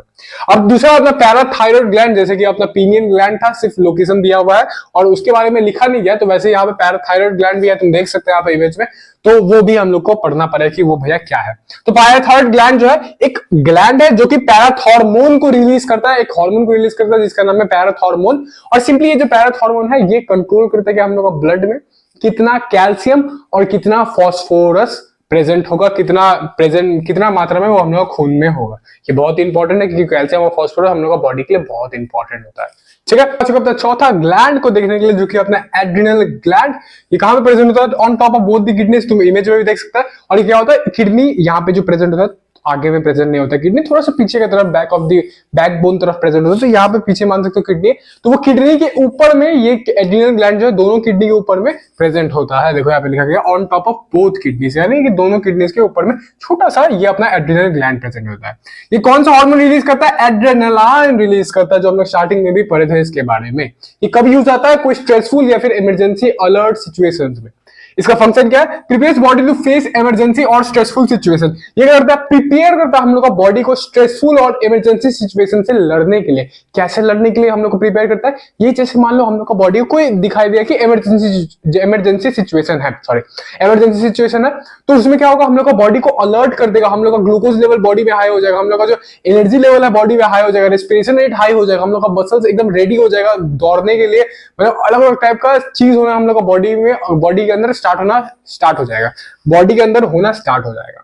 ठीक है, तो एड्रेनालाइन के बारे में सुना भी होगा बहुत जगह कि ये ऐसा इमरजेंसी सिचुएशन के लिए हम लोग का बना होता है। और तुम जैसे मान लो कि अब तुमको बोल दिया कि तुम 1 घंटा अगर नहीं भागा, तुम 1 घंटा अगर लगातार नहीं दौड़ते रहा तो तुमको हम गोली से मार देंगे। कोई तुम्हारा माथा में बंदूक रखा हुआ है और बोला 1 घंटा दौड़ो, तो तुम्हारा बॉडी ऑफकोर्स तुम ऐसे नॉर्मली नहीं दौड़ पाएगा। देखो तुम नॉर्मली 1 घंटा नहीं दौड़ पाएगा, बट कोई तुम्हारा माथा में बंदूक रखा हुआ है तो तुम दौड़ लेगा। कैसे दौड़ पाएगा? क्योंकि वो एक इमरजेंसी, एक स्ट्रेसफुल सिचुएशन हुआ तुम्हारे लिए, तो तुम वो दौड़ना स्टार्ट कर देगा और कुछ हार्मोन तुम्हारा बॉडी में रिलीज होगा ताकि तुम वो इम्पॉसिबल चीज में जो तुम्हारे लिए इम्पॉसिबल था वो तुम उसको अचीव कर लेगा बिकॉज ऑफ एड्रेनालाइन। उस समय तुम्हारा बॉडी में एड्रेनालाइन रिलीज होगा। और वैसे सिचुएशन को हम लोग फाइट और फ्लाइट सिचुएशन भी कहते हैं। कौन सी सिचुएशन? Emergency situation. जैसे मान लो कि तुम्हारा भैया तुमको मारने आ रहा है या तुम्हारा कोई झगड़ा वगड़ा हो गया तुमको मारने आ रहा है, तो तुम क्या उधर में वो लोग से फाइट करेगा या फिर वहां से भाग जाएगा? तो इसको वैसे सिचुएशन कहा जाता है, इमरजेंसी सिचुएशन या फिर स्ट्रेसफुल सिचुएशन या फिर फाइट और फ्लाइट सिचुएशन, जहां पे या तो तुमको मारो या तो भागो वहां से। ठीक है, तो इससे हमको एक कहानी भी याद आता है मारपीट वाला से, कि हम लोग का स्कूल में हम लोग बस से हम लोग जाते थे, तो हम लोग का एक सीनियर था, हम लोग को कहानी सुनाया करता था। ठीक है, तो वो बोलते थे कि उनका दोस्त का लड़ाई था, दोस्त कुछ झगड़ा किया था, तो वो भी दोनों वो भी क्या अपने दोस्त के घर चला गया, 2 ही जन था। तो वो लोग क्या किया, झगड़ा करने चला गया। तो वहां पे क्या हुआ, सामने वाला जो था वो 10-12 जन लेके आ गया और सब एकदम हट्टा कट्टा अच्छा खासा उम्र का, और सब मारने आ गया। तो इनका दोस्त क्या किया, इसको इनको वहां पे छोड़ के वो भाग गया, ठीक है, वो वहां से भाग गया। तो फिर ये क्या किए, ये देखे कि सामने तो 10-12 जन है, तो अब ये क्या किए कि थोड़ा सा मार खाए, तो जानते थे कि ये लोग तो मार मार के भरता बना देगा इनका। तो ये क्या किए कि थोड़ा सा मार मार खा के थोड़ा सा गिरने का एक्टिंग किए, एक मुक्का में गिरने का एक्टिंग किए, और गिर के एक्टिंग करके बेहोशी का एक्टिंग करने लगा कि हम बेहोश हो चुके हैं, मेरा आंख बंद हो गया है। तो अब तो फिर वो लोग देखा कि अरे लौंडा तो बेहोश हो गया, अब मारे कहीं मार मार जाएगा तो केस लग जाएगा मेरे को। तो वो लोग इनको छोड़ दिया, अब फिर वो लोग चला गया, तो ये उठ के अपना घर भाग के वापस आया। तो वो बेहोशी का एक्टिंग कर रहे थे। तो वही फ्लाइट और फिर फाइट या फिर फ्लाइट सिचुएशन, यानी कि या तो वहां पे मारपीट करते, या तो वहां से भाग जाते, या फिर अपना दिमाग को यूज कर लेते, जैसे वहां पे किए थे। ठीक है, हम लोग अपने नेक्स्ट ग्लैंड को देखने के लिए, जो कि अपना पैनक्रियास। पैनक्रियास का लोकेशन कहां पे होता है, बिलो द स्टमक। सिंपली देखो, यहाँ ये अपना पेट है, ये स्टमक है, ये स्टमक जो है इस साइड में होता है, अपर लेफ्ट साइड में। स्टमक के जस्ट नीचे में एक कोन शेप का, आइसक्रीम का ऊपर जो कोन शेप नहीं रहता है, तो वो शेप का अपना पैनक्रियास प्रेजेंट होता है, और ये बिलो द स्टमक लोकेशन है। और ये कौन कौन सा हार्मोन रिलीज करता है, ये इंसुलिन और ग्लूकागॉन रिलीज करता है। अब ये इंसुलिन और ग्लूकागॉन दोनों का काम क्या है भैया, ये दोनों का काम है कि ये डिसाइड करता है, ये कंट्रोल करता है कि हम लोग का ब्लड शुगर लेवल कितना होगा। तुम सुना होगा ना कि इसका शुगर लेवल हाई है, इसका शुगर लेवल लो है, अरे भाई इसको इंसुलिन का इंजेक्शन लगाओ जो शुगर लेवल बढ़ते जा रहा बढ़ते जा रहा। तो ये सब जो तुम सुना है कि ग्लूकोज लेवल, शुगर लेवल, तुम्हारा ब्लड का शुगर लेवल, तो इसी को कंट्रोल करता है अपना इंसुलिन और ग्लूकागॉन। और इंसुलिन और ग्लूकागॉन कौन सेक्रेट करता है, अपना पैनक्रियास सेक्रेट करता है। अब तुमको जानने वाला बात यह है कि पैनक्रियास जो है एंडोक्राइन ग्लैंड भी है और एक्सोक्राइन ग्लैंड भी। हम तुमको स्टार्टिंग में थोड़ा सा जस्ट बताए थे कि एक्सोक्राइन ग्लैंड क्या होता है। तो ये एंडोक्राइन ग्लैंड कैसे हुआ, इंसुलिन और ग्लूकागॉन रिलीज कर रहा है, हार्मोन रिलीज कर रहा है। और एक्सोक्राइन ग्लैंड कैसे हुआ, ये पैनक्रियाटिक जूस रिलीज करता है। याद करो, हम लोग लाइफ प्रोसेस चैप्टर में पढ़े थे, ठीक है। तो ये चीज दिमाग में रखना है, ऐसा जनरल नॉलेज के लिए तुमको बता दिया। तो इसका फंक्शन क्या है, regulates blood glucose slash sugar level. वही जो तुमको पता है कि ब्लड का शुगर लेवल या फिर जिसको ग्लूकोज लेवल भी बोलते हैं, उसको कंट्रोल करता है। अब देखो कैसे कंट्रोल करता है, इंसुलिन जो है डिक्रीज करता है ब्लड शुगर लेवल को, और ग्लूकागॉन जो है इंक्रीज करता है ब्लड शुगर लेवल को। फॉर एग्जांपल, हम लोग का बॉडी को पता चला कि हम लोग का ब्लड शुगर लेवल गिरा हुआ है, तो वो क्या रिलीज करने वाला, वो तब उस समय में ग्लूकागॉन रिलीज करने वाला, जिससे हम लोग का ब्लड शुगर लेवल जो है वो इंक्रीज हो जाए। और मान लो हम लोग का ब्लड शुगर लेवल बहुत ज्यादा होते जा रहा है, लिमिट पार करते जा रहा है, जितना होना चाहिए उससे ज्यादा हो रहा है, तो उस समय इंसुलिन रिलीज किया जाएगा, जो कि क्या करता है, डिक्रीज कर देता है अपना ब्लड शुगर लेवल को, ठीक है। अब एक बीमारी है डायबिटीज, जो कि मेरा दादा दादी को भी है, तुम्हारा भी हो सकता है, फैमिली में किसी ना किसी को बहुत कॉमन बीमारी किसी ना किसी को होगा। इसमें क्या होता है, ब्लड शुगर लेवल बहुत हाई रहता है, और वो हाई रहता ही है, मतलब कंटिन्यूअसली वो हाई रहता है। जैसे मान लो हम लोग का नॉर्मल बॉडी में जब ब्लड शुगर लेवल हाई हो जाएगा तो बॉडी डिटेक्ट करेगा और क्या करेगा, उसी समय इंसुलिन रिलीज करेगा। इंसुलिन क्या कर रहा है, डिक्रीज कर रहा है अपना ब्लड शुगर लेवल को। तो इंसुलिन उसी समय वो ब्लड शुगर लेवल को डिक्रीज कर देगा, तो उस समय क्या होगा, ब्लड शुगर लेवल मेंटेन हो जाएगा, ठीक है, जितना में होना चाहिए उतना में आ जाएगा। लेकिन इसमें क्या होता है, with age, mostly with age के साथ क्या होता है, इंसुलिन जो है वो प्रोड्यूस होना बंद हो जाता है, उसका डिफिशियंसी होने लगता है। जितना अमाउंट में हम लोग का बॉडी पहले रिलीज कर रहा था इंसुलिन, जितना अमाउंट में पहले बना रहा था उसको, उतना अमाउंट में नहीं बनाता है। तो जब नहीं बना रहे तो क्या होता है, इंसुलिन जो है डिक्रीज नहीं हो पाता, वो जो ब्लड शुगर लेवल है एक हाई पे मेंटेन रहता है और वो नीचे नहीं आ पाता, बिकॉज इंसुलिन नहीं है हम लोग का बॉडी में। तो उसी की वजह से डायबिटीज क्रिएट होता है, जो डायबिटीज का मतलब होता है कि ब्लड शुगर लेवल बहुत हाई है, तो इसी का वजह से हम लोग को डायबिटीज क्रिएट होता है। और तुम सुना होगा कि ये दवाई लिया जाता है, मेडिकेशन चलता है, और या फिर इंसुलिन का इंजेक्शन भी लगता है, तो बहुत सारा प्रोसेस होता है इसको ठीक करने के लिए, ठीक है। हम लोग अपने नेक्स्ट ग्लैंड पे, जो कि अपना टेस्टिस। अब टेस्टिस जो है इन पेयर प्रेजेंट होता है, यानी कि पेयर में, यानी कि दो जोड़ी में, एक जोड़ी में प्रेजेंट होता है और दो प्रेजेंट होता है, और ये ओनली इन मेल्स देखा जाता है, यानी कि सिर्फ लड़के लोग में देखा जाता है। इसका लोकेशन कहाँ था, इनसाइड दिस स्क्रोटम। तुम यहाँ पे देख सकता है, ये जो इमेज यहाँ पे साइड में लगा हुआ है, वहां पे कहाँ पे अपना टेस्टिस, तो एक पाउच लाइक स्ट्रक्चर जो हम लोग का बॉडी का थोड़ा सा बाहर आउटर कवरिंग में प्रेजेंट होता है, और वही स्क्रोटम के अंदर में, वही पाउच के अंदर में ये दोनों टेस्टिस प्रेजेंट होता है। टेस्टिस कहा जाता है, और ये पेयर में प्रेजेंट होता है, दो प्रेजेंट होता है। तुम पढ़ाई, ये कौन सा हार्मोन रिलीज करता है, ये टेस्टोस्टेरोन रिलीज करता है। तुम इसका नाम बहुत जगह सुना होगा, स्पेशली लड़का लोग, मतलब बहुत सारा यूट्यूब में तुम कहीं बहुत जगह सुना ही होगा कि टेस्टोस्टेरोन नाम, टेस्टोस्टेरोन कैसे डेवलप करे, टेस्टोस्टेरोन कैसे बढ़ा है, तो वही सब जो तू सुना है वही टेस्टोस्टेरोन टेस्टिस प्रोड्यूस कर रहा है। और वो टेस्टोस्टेरोन का काम होता है, देखो यहाँ पे लिखा गया कि डेवलपमेंट ऑफ मेल सेकेंडरी, मतलब सिंपली मान लो कि बॉयज लोग का ग्रोथ कराने के लिए टेस्टोस्टेरोन का काम होता है। जितना ज्यादा हाई टेस्टोस्टेरोन उतना ज्यादा बॉडी का ग्रोथ अच्छा होगा, उतना ज्यादा बॉडी में एनर्जी अच्छा होगा, उतना ज्यादा बियर्ड आने लगेगा, डीप वॉइस आने लगेगा, सेक्स ऑर्गन डेवलप होता है टेस्टोस्टेरोन का रिलीज होने से। जैसे ये प्यूबर्टी के समय में टेस्टोस्टेरोन रिलीज होना अच्छा खासा अमाउंट में स्टार्ट हो जाता है, उसी समय क्या है हम लोग का प्यूबर्टी होता है और हम लोग का डेवलपमेंट, लड़का लोग में डेवलपमेंट देखना मिल जाता है। जैसे कि हम तुमको बताए तो जैसे ये देख लो यहाँ पे लिखा गया development of male secondary character जो कि बड़ा में होके आता है, डीप वॉइस हो गया, बियर्ड हो गया और सेक्स ऑर्गन का डेवलप हो गया। जैसे हम तुमको बताए तो मेरा थोड़ा दिन पहले मतलब तबियत खराब हो गया थोड़ा सा, तो उसको ठीक करने के लिए, थोड़ा सा हम जानने के लिए खुद का फुल बॉडी चेकअप करा थे। फुल बॉडी चेकअप करा तो मेरा टेस्टोस्टेरोन निकल के आया था कितना, 592 मेरा टेस्टोस्टेरोन निकल के आया था। तो चेकअप करा सकता है तुम, टेस्टोस्टेरोन भी चेक होता है, ब्लड से ही चेक हो जाता है, कुछ करने का जरूरत नहीं पड़ता है। ठीक है, तो हम लोग अपना लास्ट ग्लैंड पे जो कि अपना ओवरीज क्या है, इन पेयर में प्रेजेंट होता है। जैसे कि टेस्टिस पेयर में जोड़ी में प्रेजेंट था, वैसे ही ओवरीज भी जोड़ी में प्रेजेंट होता है और ये सिर्फ फीमेल्स में दिखाया जाता है, यानी कि सिर्फ लड़कियों में दिखाया जाता है। ठीक है, ये इन पेयर और ओनली इन फीमेल्स। लोकेशन कहां पे होता है, लोअर एब्डोमिनल रीजन में, लोअर एब्डोमिनल रीजन, तो यहाँ पे इमेज में देख पा रहा है। हार्मोन कौन कौन से रिलीज करता है, ईस्ट्रोजन और प्रोजेस्टेरोन, ये दोनों बहुत ही इंपॉर्टेंट हार्मोन है एक फीमेल का डेवलपमेंट के लिए। यहाँ पे देखो ये दोनों का फंक्शन क्या होता है। सबसे पहला अपना ईस्ट्रोजन, जो तुम नाम सुना होगा बहुत जगह। ईस्ट्रोजन क्या होता है, development of secondary female characters like memory glands, menstrual cycle and sex organ. Simply oestrogen जो है सेकेंडरी फीमेल कैरेक्टर, जैसे कि वो लोग का ग्रोथ होना, बॉडी का ग्रोथ होना, हेयर्स आना, ये सब जो भी होता है, मेंस्ट्रुअल साइकिल स्टार्ट होना, पीरियड स्टार्ट होना, ये सारा चीज जो है ईस्ट्रोजन प्रोड्यूस करता है, ईस्ट्रोजन की वजह से होता है। और ईस्ट्रोजन जितना ज्यादा होगा उतना अच्छा से ये डेवलप होने वाला है। ठीक है, पहला हो गया अपना हार्मोन ईस्ट्रोजन। दूसरा अपना प्रोजेस्टेरोन। प्रोजेस्टेरोन जो है, हो सकता है तुम इसका नाम नहीं सुना होगा तो भी बता दे रहे, प्रोजेस्टेरोन भी रिलीज होता है ओवरीज से। और ये कब रिलीज होता है, जब प्रेगनेंसी का समय होता है, जब मम्मी का पेट में बच्चा होता है, तब वो हार्मोन जो है रिलीज होता है, जो कि है अपना प्रोजेस्टेरोन। ठीक है, आज को हम लोग अपना बॉडी का एक क्रूशियल मैकेनिज्म को पढ़ने के लिए, जो कि अपना फीडबैक मैकेनिज्म। सिंपली इसमें क्या होता है कि देखो, तुम्हारा हार्मोन्स फालतू का नहीं है। मान लो तुमको बैठे बैठे तुम्हारा एड्रेनालाइन तुमको निकल रहा है, तुम्हारा बैठे बैठे बेमतलब में तुम्हारा इंसुलिन निकल रहा है, तुम्हारा बैठे बैठे बेमतलब में ग्लूकागॉन निकल रहा है, क्या वो सही चीज है? नहीं है। सबसे पहला चीज कि तुम्हारा हार्मोन्स का वेस्टेज होगा। भाई हार्मोन्स क्रूशियल है तुम्हारा बॉडी के लिए। और दूसरा चीज कि तुम्हारा बॉडी को इफेक्ट पड़ सकता है, इंसुलिन भी मतलब में निकल रहा है, एड्रेनालिन भी मतलब में निकल रहा है, ग्लूकागॉन भी मतलब में निकल रहा है, तुम्हारा बॉडी को उससे हार्मफुल इफेक्ट, हार्मफुल कॉन्सिक्वेंसेज देखने को मिल सकता है।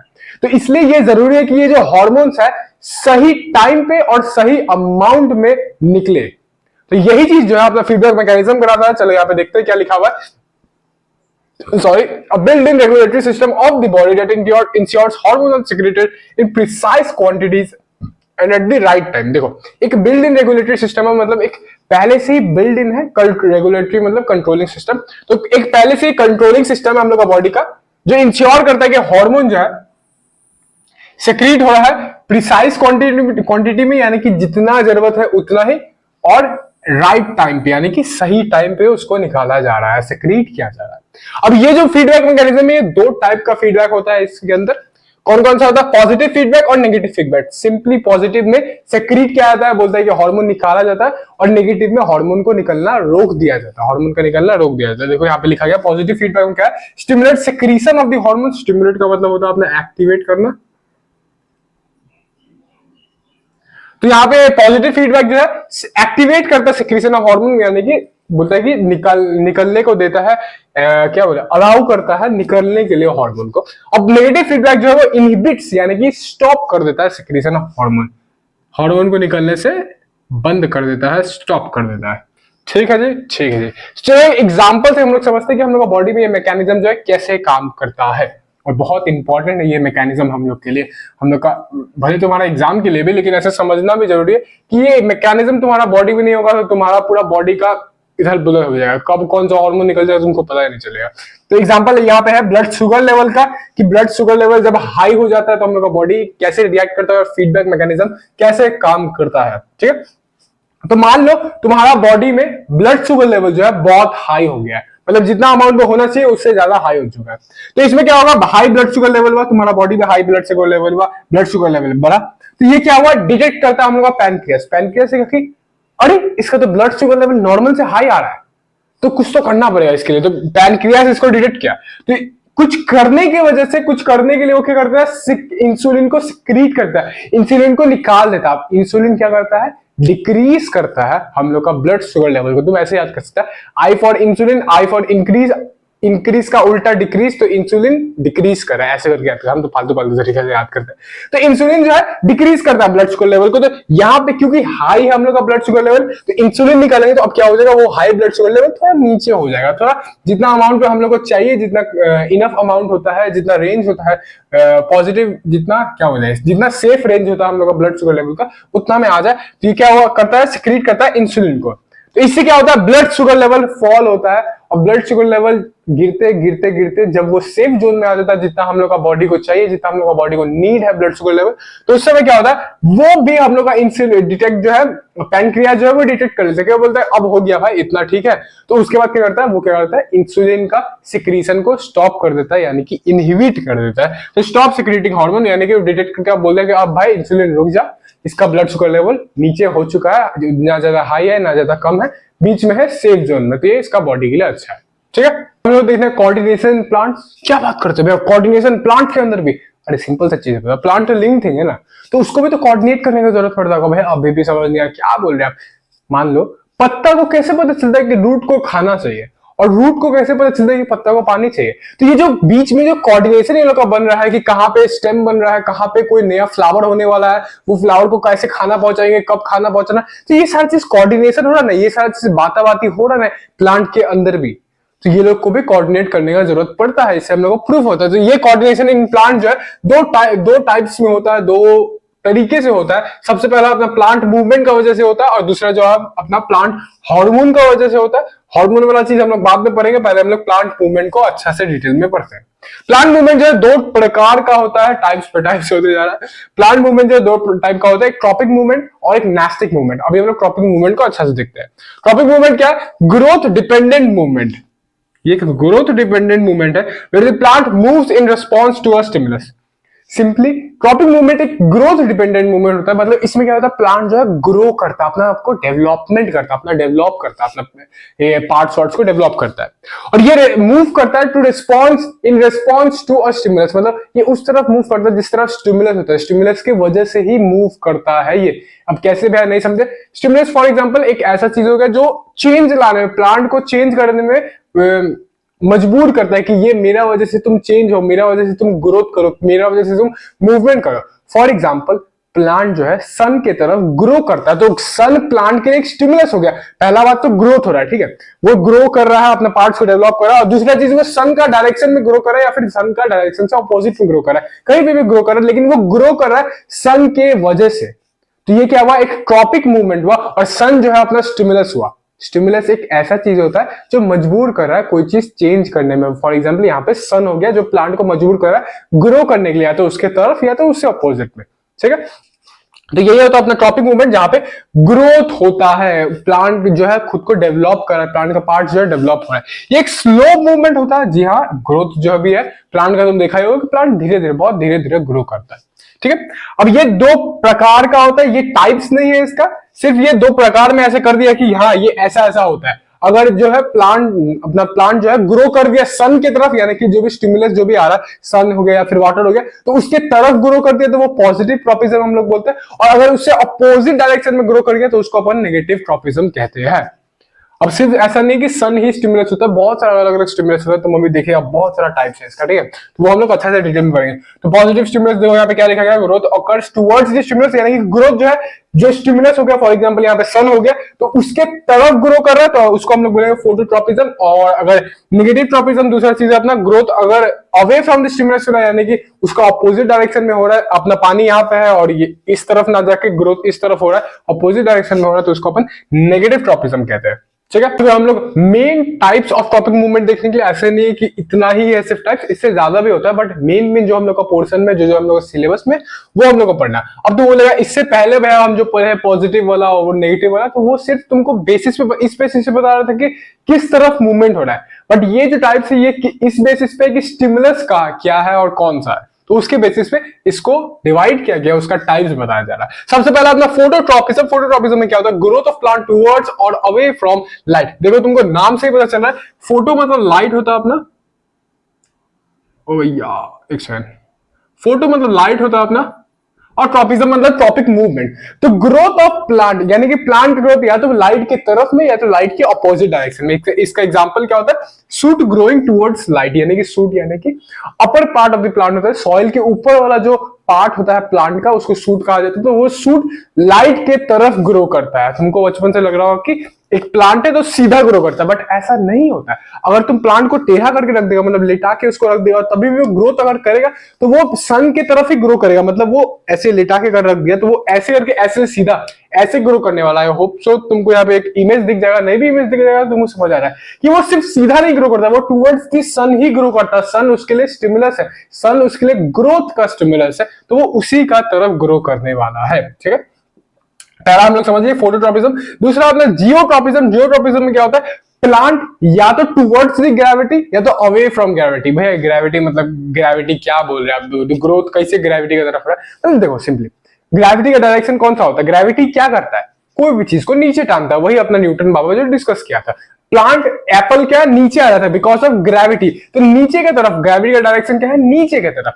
तो या तो ग्रोथ, प्लांट ग्रोथ नीचे की तरफ हो रहा है यानी कि ग्रेविटी का डायरेक्शन में, या तो उसका अपोजिट डायरेक्शन में ग्रोथ हो रहा है। और ग्रेविटी यहाँ पे स्टिमुलस है तो उसको अपन जियोट्रॉपिज्म कहते हैं। जैसे यहाँ पे हम एग्जांपल दे सकते हैं अपन कि रूट जो है, प्लांट का रूट जो है वो ग्रेविटी के तरफ ग्रो करता है। कैसे ग्रो करता है? प्लांट का रूट जो होता है, प्लांट ये अपना प्लांट है, प्लांट का रूट जो होता है, ये मान लो प्लांट है, ठीक है, तो प्लांट का रूट जो होता है वो नीचे की तरफ ग्रो कर रहा है। देखो यहाँ पे नीचे की तरफ ग्रो कर रहा है, तो नीचे की तरफ यानी कि ग्रेविटी का डायरेक्शन की तरफ ग्रो कर रहा है, तो उसको अपन जियोट्रॉपिज्म कहेंगे। ठीक है,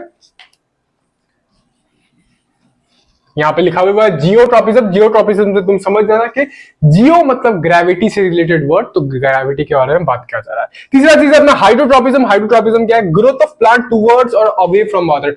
वाटर यानी कि पानी, या तो पानी की तरफ ग्रो हो रहा है या तो पानी से अवे ग्रो हो रहा है। इसका एग्जाम्पल क्या है? रूट ग्रोस टुवर्ड्स वाटर, यानी कि अपना जो रूट होता है, प्लांट का जो जड़ होता है, वो क्या होता है? पानी की तरफ ग्रो करता है, पानी की तरफ आगे बढ़ता है। तुम देखा होगा कि डेजर्ट प्लांट वर्ड में कभी ना कभी तो सुना ही होगा ना कि डेजर्ट प्लांट जो है वो लोग का रूट्स बहुत लंबा होता है, तो वो पानी की तरफ, पानी को ढूंढते ढूंढते बहुत नीचे तक चला जाता है और लंबा होते होते बहुत लंबा हो जाता है। टुवर्ड्स दी वाटर वो ग्रो कर रहा है, तो इसको अपन हाइड्रोट्रॉपिज्म कहेंगे। रूट जो है टुवर्ड्स दी वाटर ग्रो करता है। यहाँ पे तुम लिखा हुआ है हाइड्रो वर्ड से ही समझ जाना कि वाटर के बारे में बात किया जा रहा है। तुमको पता है कि हाइड्रोजन होता है वाटर में, H2O, तो हाइड्रो से समझ जाना कि वाटर कहा जा रहा है। चौथा अपना कीमोट्रॉपिज्म। कीमोट्रॉपिज्म में क्या होता है? ग्रोथ ऑफ प्लांट टुवर्ड्स और अवे फ्रॉम केमिकल्स। अब भैया केमिकल कहां से आ गया? चलिए आप ग्रेविटी तक तो समझ आया था, लेकिन केमिकल्स कहां से आ गए? देखो सिंपली ऐसा भी ग्रोथ होता है। तुम आगे जब रिप्रोडक्शन हम लोग चैप्टर पढ़ेंगे तो उसमें हम लोग को पता चलेगा, बट अभी यहाँ पे सिंपली इतना समझना है कि प्लांट का ग्रोथ भी होता है या तो टुवर्ड्स द केमिकल्स या तो फिर अवे फ्रॉम द केमिकल। और इसका एग्जांपल हम लोग देख सकते हैं प्लांट का रिप्रोडक्शन में। प्लांट जब रिप्रोडक्शन करता है तो उसका जब पॉलन जब आके गिरता है, तुम आगे पढ़ेगा, तो जब यहाँ पे पॉलन आके गिरता है तो एक पॉलन ट्यूब क्रिएट होने लगता है। मतलब वो ट्यूब जो है ना, अभी तुमको आगे डिटेल में, तुम आगे वाला रिप्रोडक्शन चैप्टर में डिटेल में पढ़ेगा, बट क्या होता है ये जो पॉलन ट्यूब जो है ना पहले से प्रेजेंट नहीं होता है, लेकिन जैसे ही वो पॉलन प्लांट के ऊपर आके गिरता है वो पॉलन ट्यूब क्रिएट होने लगता है। कैसे क्रिएट होता है और वो पॉलन ट्यूब किस तरफ क्रिएट होता है? वो ओव्यूल की तरफ क्रिएट होता है। जैसे हम लोग का बॉडी के अंदर ओवरी, मतलब फीमेल का बॉडी के अंदर ओवरी होता है, तो वैसे ही प्लांट का फीमेल रिप्रोडक्टिव पार्ट जो है उसको ओव्यूल कहा जाता है, और ओव्यूल की तरफ वो जो पॉलन ट्यूब है ग्रो करने लगता है। तो क्या वो प्लांट का पार्ट नहीं हुआ? प्लांट का पार्ट हुआ, ग्रोथ नहीं हो रहा है। किसकी तरफ ग्रोथ हो रहा है? ओव्यूल की तरफ हो रहा है। अब तुमको जानने वाला बात है कि ओव्यूल जो है कुछ कुछ केमिकल्स रिलीज करता है। ठीक है, ओव्यूल जो है कुछ कुछ केमिकल्स रिलीज करता है, इसी की वजह से पॉलन ट्यूब जो है केमिकल की वजह से ग्रोथ हो रहा है। ऐसा नहीं है कि ओव्यूल की तरफ ग्रोथ हो रहा है, वो जो है केमिकल्स की तरफ ग्रोथ हो रहा है। और क्योंकि अपना ओव्यूल जो है कुछ कुछ केमिकल्स रिलीज कर रहा है, कुछ कुछ केमिकल्स उसके पास प्रेजेंट है, इसलिए पॉलन ट्यूब उसके पास ग्रो कर रहा है। तो इसको अपन कीमोट्रॉपिज्म इसलिए कह सकते हैं कि केमिकल के तरफ वो ग्रो कर रहा है। ठीक है जी, ठीक है जी। लास्ट अपना थिग्मोट्रॉपिज्म। यहाँ पे कीमो से समझना है, केमिकल्स के बारे में बात कर रहा है। लास्ट अपना थिग्मोट्रॉपिज्म। थिग्मोट्रॉपिज्म क्या है? ग्रोथ ऑफ प्लांट टुवर्ड्स और अवे फ्रॉम टच, यानी कि टच से या तो उसके तरफ ग्रो करे, जैसे हम मान लो टच किए प्लांट को टच करके रखे, या तो मेरे टच की तरफ ग्रो करा या तो मेरे टच से अवे ग्रो करा, तो उसको अपन यहाँ पे बोलेंगे थिगमोट्रॉपिज्म। थिगमो से समझ जाना कि टच के बारे में बात किया जा रहा है, यहाँ पे स्टिमुलस जो अपना टच है। तुम समझ सकते हैं कि ये सारा पॉइंट में स्टिमुलस तुमको समझ आ रहा है। स्टिमुलस यहाँ पे अपना लाइट है, यहाँ पे अपना ग्रेविटी है, यहाँ पे अपना वाटर है, यहाँ पे अपने केमिकल्स है और यहाँ पे अपना टच है सिंपली। इसका एग्जांपल क्या है? Growth of tendrils around a support structure. Growth of tendrils, अब भैया ये कौन सा नया शब्द आ गया, कहाँ का बात कर रहा है? सिंपली मनी प्लांट का बात किया जा रहा है। मनी प्लांट जो है वो देखना, वो पतला पतला प्लांट होता है, मेरे नीचे में भी लगा हुआ है, मेरे घर में भी लगा हुआ है, तो वो पतला पतला प्लांट होता है। तो वो क्या होता है, उसमें ना सपोर्ट दिया जाता है, एक बांस का तरफ, बांस या फिर कोई भी लकड़ी वकड़ी से उसको सपोर्ट दिया जाता है, नहीं तो वो मतलब दीवार में फाड़ फाड़ के निकल जाता है, दीवार में जाके दीवार को डैमेज कर देता है। तो उसको एक सपोर्ट दिया जाता है, वो क्या है, टच से ग्रो करता है। जैसे मान लो उसको एक सपोर्ट दे दिया, तो अब वो सपोर्ट के अराउंड ही ग्रो करेगा, सपोर्ट की तरफ ही ग्रो करेगा ऐसे करके। और उसको मान लो कोई और टच मिल गया तो उस तरफ वो ग्रो करने लग गया, तो उसके लिए क्या है, वो मनी प्लांट उसको सच से बोलता है, पता नहीं साइंटिफिक टर्म में क्या होता है, लेकिन उसके लिए जो है स्टिमुलस है टच, और उसी का तरफ वो ग्रो करता है। ठीक है, आज अब आ चुके हम लोग अपने दूसरा मूवमेंट में, जो कि अपना नास्टिक मूवमेंट। चिंता मत करो, इसका टाइप्स नहीं है, सो छोटा में ही इतना में ही खत्म हो जाएगा। ये क्या है, नॉन नास्टिक मूवमेंट क्या होता है? Non directional movement of a plant in response to an external stimuli. देखो सिंपली यहाँ पे लिखा गया नॉन डायरेक्शनल मूवमेंट से कहने का मतलब है कि इसको स्टिमुलस जो भी आ रहा है, जैसे उस केस में हम लोग सन ले रहे थे, टच ले रहे थे, जो भी ऐसा चीज, कोई भी ऐसा चीज जो प्लांट को मूव करने में मजबूर करा, प्लांट को कोई चेंज लाने में मजबूर करा है, तो कोई भी ऐसा चीज, तो इसमें क्या होता है, ये कोई भी जो चेंज आने वाला, जो भी प्लांट में मूवमेंट होने वाला है, वो स्टिमुलस का डायरेक्शन से कोई फर्क नहीं पड़ता, उसको कोई फर्क नहीं पड़ता, चाहे स्टिमुलस ऊपर से आए, साइड से आए, राइट साइड से आए, लेफ्ट साइड से आए, नीचे से, कहीं से भी आए, वो जो स्टिमुलस का डायरेक्शन से कोई फर्क नहीं पड़ने वाला। और ये इसका जो डायरेक्शन है, ये जो मूवमेंट करने वाला है, ये नास्टिक मूवमेंट जो करने वाला है प्लांट, उसका डायरेक्शन फिक्स रहता है, उसको कोई डायरेक्शन से फर्क नहीं पड़ता, इसलिए इसको नॉन डायरेक्शनल मूवमेंट कहा जा रहा है। आई होप से हम थोड़ा हकला रहे, लेकिन तुम बोलने का मतलब समझ गया होगा कि ऐसा मूवमेंट जिसको डायरेक्शन से, स्टिमुलस का डायरेक्शन से कोई फर्क नहीं पड़ता है, स्टिमुलस चाहे कहीं से भी आए, वो अपना ही डायरेक्शन में बंद खोल होने वाला है। तो अब एग्जांपल देखेगा तो समझ जाएगा तुम। इसमें क्या, नो ग्रोथ ऑकर्स, कोई भी ग्रोथ नहीं होता है, इसमें होता है फिर खुल जाता है। जैसे इसका सबसे बेस्ट एग्जांपल है टच मी नॉट प्लांट, जो कि हम लोग आगे एग्जांपल देखेंगे, चिंता मत करो। और ये है इमीडिएट और फास्ट रिस्पॉन्स होता है, यानी कि एक फास्ट रिस्पॉन्स होता है। अब इमीडिएट बोलना है, फास्ट बोलना है, जो बोलना है बोल लो। जैसे वो अपना टॉपिक मूवमेंट जो था स्लो मूवमेंट था, यहाँ पे ये जो है फास्ट मूवमेंट है। इसका एग्जांपल है touch me not plant, mimosa pudica, इसका मतलब साइंटिफिक नेम है। गाली मत देना, वो मतलब ऐसे नाम लिखा हुआ है। तुम अगर तुमको लर्न हो जाए तो तुम एग्जाम में लिख सकता है, तुम्हारा टीचर के सामने औड़ा बढ़ जाएगा। तो सिंपली क्या टच मी नॉट प्लांट है, इसमें क्या होता है, हम लोग वो जो छुई में, बहुत जन का जगह में छुई में भी बोला जाता है, वो छूने से बंद नहीं हो जाता है, तो वही प्लांट को, वो जो मूवमेंट हुआ उसको नास्टिक मूवमेंट बोले। कैसे नास्टिक मूवमेंट बोले, चलो हम लोग एग्जांपल देके पूरा अच्छा से समझेंगे कि नास्टिक मूवमेंट क्या होता है, इसी से हम लोग पूरा समझ लेंगे नास्टिक मूवमेंट क्या होता है। सबसे पहला चीज, नॉन डायरेक्शनल मूवमेंट हो रहा है, तुम चाहे ऊपर से छुए, तुम चाहे राइट साइड से छुए, तुम चाहे नीचे से छुए, उसको कोई फर्क नहीं पड़ने वाला है, सिर्फ उसको स्टिमुलस चाहिए। तुम्हारा जो टच है उसको सिर्फ एक स्टिमुलस चाहिए, ठीक है, उसको टच मिला, वो अपना ही डायरेक्शन में बंद होने वाला, उसका डायरेक्शन, जो मूवमेंट का डायरेक्शन है वो इंडिपेंडेंट है, उसको डायरेक्शन से कोई मतलब नहीं। तो सबसे पहला पॉइंट क्लियर हुआ कि नॉन डायरेक्शनल मूवमेंट होता है नास्टिक मूवमेंट, वो जो कर रहा है वो नास्टिक मूवमेंट कर रहा है, ठीक है, वो पहला चीज क्लियर हुआ। दूसरा चीज है कि नो ग्रोथ ऑकर्स, कोई ग्रोथ ऑकर नहीं होता। तुम एक दिन में 100 बार भी इसको छू सकता है, 100 बार फिर वो खुल जाएगा, 100 बार ऐसा हो सकता है, लेकिन कोई ग्रोथ नहीं होता। वो जितना साइज का था, जितना उसका साइज था, उतना ही साइज रहने वाला है। और तीसरा चीज कि वो इमीडिएट होता है, तुम ऐसे छुएगा वो जल्दी जल्दी बंद होने लगता है। तुम देखिए कि ऐसे एक बार छुआ जल्दी जल्दी बंद होने लगा, तो वो इमीडिएट और फास्ट रिस्पॉन्स हुआ। तो तुम नास्टिक मूवमेंट अब समझ गया होगा अच्छा से क्या होता है नास्टिक मूवमेंट। नॉन डायरेक्शनल, कोई ग्रोथ नहीं होता है और फास्ट रिस्पॉन्स होता है। एक एग्जांपल हो गया अपना टच मी नॉट प्लांट, और दूसरा एग्जांपल हो गया अपना Venus fly trap. Venus fly trap कुछ नहीं है, वो सिंचाई में हम लोग नहीं देखे थे कि एक प्लांट होता है जो खाता है, इंसानों को खाता है, तो वो इंसानों को खाता है, यहाँ पे सिर्फ मक्खी को खाता है, इंसेक्ट्स को खाता है। तो ये एक ऐसा प्लांट है जो इंसेक्ट्स को खाता है। अब तुम बोलेगा क्या बात करते हैं भैया, प्लांट्स तो ऑटोट्रॉफिक होता है, वो तो खुद का खाना बना सकता है, तो फिर ये ऐसा क्यों हो रहा है? ऐसा बात नहीं कि ये खुद का खाना नहीं बना सकता, ये खुद का खाना बनाता है, बट क्या होता है कि ये लोग जो सॉइल में पाया जाता है, वो लोग उसमें क्या होता है, नाइट्रोजन का कमी होता है। तो अपने नाइट्रोजन का कमी को पूरा करने के लिए वो क्या करता है, कीड़ा मकोड़ा, इंसेक्ट्स खाता है सिंपली। तो इसका जो ये ये भी जो है नास्टिक मूवमेंट दिखाता है। कैसे नास्टिक मूवमेंट दिखाता है? इसका वही दांत ऐसे वाला मुंह होता है, अगर यहाँ पे फोटो दिख रहा है तो ठीक है, नहीं तो समझ लो ऐसे दांत होता है इसका, ऐसे मुंह होता है। तो जैसे यहाँ पे मान लो इंसेक्ट आके बैठा, इंसेक्ट आके जैसे ही यहाँ पे बैठेगा वैसे ही अपना मुंह बंद कर लेगा और फिर बाद में खुल जाएगा, खाने के बाद खुल जाएगा। इंसेक्ट यहाँ पे आके बैठा, मुंह बंद कर लिया, फिर खुल जाएगा। तो ये नास्टिक मूवमेंट नहीं हुआ। कैसे नहीं हुआ? कैसे हो रहा है? सबसे पहला चीज, नॉन डायरेक्शनल, कोई डायरेक्शन नहीं है। स्टिमुलस कहीं से भी आए, ऊपर से आके बैठे, नीचे से आके बैठे, राइट से आके बैठे, लेफ्ट से आके बैठे, कोई फर्क नहीं पड़ने वाला। इसका एक ही मूवमेंट है, ऐसे होना, ऐसे होना, ऐसे होना, ऐसे होना, और यही ये फॉलो करने वाला है। दूसरा चीज की कोई ग्रोथ अकर नहीं हो रहा, ये बंद होगा खुलेगा, बंद होगा खुलेगा, 100 बार दिन में कर सकता है, कोई ग्रोथ नहीं आने वाला है। और तीसरा चीज की ये फास्ट मूवमेंट है, इमीडिएट मूवमेंट है। ठीक है, तो ये तीनों चीज तुमको क्लियर हो गया। दोनों एग्जांपल से, touch me not plant, mimosa pudica और वेनस फ्लाइटर, दोनों से तुम्हारा ये रेस्पॉन्स, ये जो मूवमेंट है नास्टिक मूवमेंट, तुम्हारा क्लियर हो गया। ठीक है, प्लांट मूवमेंट के बारे में पढ़ चुके। अब हम लोग को देखना है कि प्लांट हार्मोन्स के बारे में।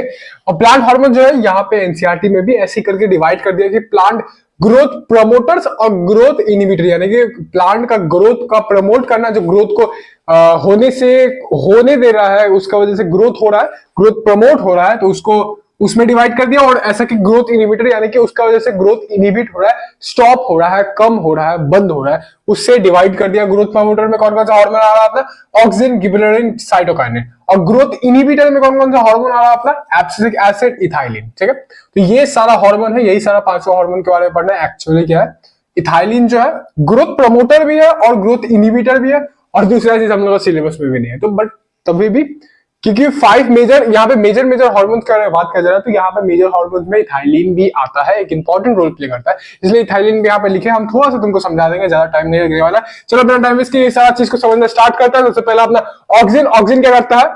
सेल इलोंगेशन करता है, प्रमोट सेल इलोंगेशन, यानी कि ऑक्सिन का काम है सेल को इलोंगेट करना, प्रमोट करता है cell elongation. Simply cell elongation का मतलब क्या होता है कि सेल इतना छोटा है, तो सेल का इलोंगेशन यानी कि सेल को बड़ा कर दिया, सेल को इलोंगेट कर दिया, सेल को बड़ा कर दिया, लार्जर कर दिया, तो उसी को अपन सेल इलोंगेशन कहते हैं।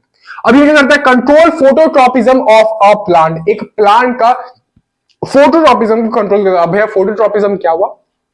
सिंपली कोई भी प्लांट जो सन की तरफ बेंड करता है, हम तुमको एग्जांपल देके समझा रहे थे कि कोई भी प्लांट जो है सन की तरफ ग्रोथ करते करते बेंड करता है, उसी को फोटोट्रॉपिज्म कहा जाता है। तो यहाँ पे जो फोटोट्रॉपिज्म होता है, सन की तरफ बेंड कर रहा है कोई भी प्लांट, उसको अपन ऑक्सिन कराता है, उसको अपन फोटोट्रॉपिज्म करता है, और वो जो है ऑक्सिन कराता है। कोई भी बेंडिंग ऑफ प्लांट, कोई भी प्लांट जो भी बेंड कर रहा है सन की तरफ, उसको ऑक्सिन करवाता है। अब कैसे करवाता है, चलो देखते हैं। हम सिर्फ तुमको एक बार समरी बता दे रहे, फिर हम लोग पढ़ने में जाएंगे। ऑक्सिन जो है वो क्या करता है? सेल इलोंगेट कराता है, तुम समझ गया, ठीक है। अब ऑक्सिन जो है उसको ना धूप से बहुत डर लगता है, तो वो क्या करता है? जब भी धूप आता है, जब भी रोशनी आता है सूरज का, तो वो क्या करता है? अपोजिट साइड में चला जाता है। ये स्टेम है आपका, ये स्टेम में मान लो ऑक्सीजन इस साइड में था, दोनों तरफ में ऑक्सीजन प्रेजेंट है, स्टेम का दोनों तरफ में ऑक्सीजन प्रेजेंट है, ठीक है। तो जैसे इस तरफ से मान लो, इस तरफ सन है मेरा, ठीक है, तो इस तरफ से सन का रोशनी आया, तो इस तरफ वाला जो ऑक्सीजन था, ये जो मेरा थंब है, थंब उंगली जो है, दोस्त वाला उंगली जो है, ये क्या होगा? इसको धूप अच्छा नहीं लगता, ये क्या करेगा? ऑपोजिट साइड में आ जाएगा, इस साइड आ जाएगा जहां पे छाया है, जहां पे शेडी रीजन है, तो इस तरफ वो आ जाएगा। और इस तरफ क्या होगा? कुछ भी, कोई भी ऑक्सीजन नहीं लेगा। अब क्योंकि ऑक्सीजन जो है उसका काम क्या होता है? सेल को इलोंगेट कराना है, तो इस तरफ से क्या होगा? सेल जो है बड़ा होते रहेगा। अब क्योंकि सेल यहाँ पे बड़ा हो रहा है, यहाँ पे कोई ऑक्सीजन नहीं है, सिंपली यहाँ पे कोई सपोर्ट ही नहीं है भाई, यहाँ पे कोई ऑक्सीजन नहीं है, यहाँ पे जो सेल जो है यहाँ का बड़ा नहीं होगा, छोटा ही रहेगा, यहाँ का सेल जो है बड़ा होते रहेगा। तो इसके वजह से क्या होगा? बेंड हो जाएगा, वो जो है इस तरफ बेंड होने लगेगा। अब इस तरफ कौन हुआ? इस तरफ अपना सन हुआ, तो सन की तरफ बेंड कर दिया। सिंपली इसी को अपना फोटोट्रॉपिज्म कहा जाता है। तुमको एग्जांपल से भी हम दिखा देंगे। ये देखो, देखो ये अपना प्लांट है, ठीक है, ये अपना प्लांट है, और ये हम दोनों तरफ से सपोर्ट देके रखा। मान लो ये स्टेम है कोई भी प्लांट का, ठीक है, ये हम दोनों तरफ से इसको सपोर्ट देके रखे, बट मान लो हम एक तरफ से सपोर्ट छोड़ देंगे तो वो उस तरफ बेंड हो गया। फिर मान लो हम ये वाला उंगली हटाएंगे, ठीक है, ये अपना प्लांट है, ये अपना प्लांट का पत्ता है, हम इस तरफ से सपोर्ट छोड़ दिए तो वो उस तरफ बेंड हो गया। तो वही यहां चीज होगा, क्योंकि इस तरफ से सपोर्ट, इस तरफ जो ऑक्सीजन जो हट गया था और इस तरफ से सपोर्ट चला गया, तो इस तरफ बेंड हो जाता है। लाइक इतना तो बेंड नहीं होता है, लेकिन तुम एग्जांपल समझ गए कि जिस तरह सपोर्ट नहीं होने वाला उस तरह बेंड करेगा वो, ठीक है। और देखो एक वर्ड्स में भी लिखा गया है, एक्चुअली क्या है ये जो है ये इंपॉर्टेंट है एग्जाम के लिए, तो प्लीज इसको एक बार ध्यान से पढ़ लेना। तुमको अच्छा से नोट्स बना के दे दिए है, ये लिख के भी दिए ताकि तुम एग्जाम में इसको लिख पाए और फुल मार्क्स प्राप्त कर पाए। Controls phototropism of a plant, ये कैसे कंट्रोल करता है? When plants come from one side, when light comes from one side, oxygen move towards the shady side of the wood.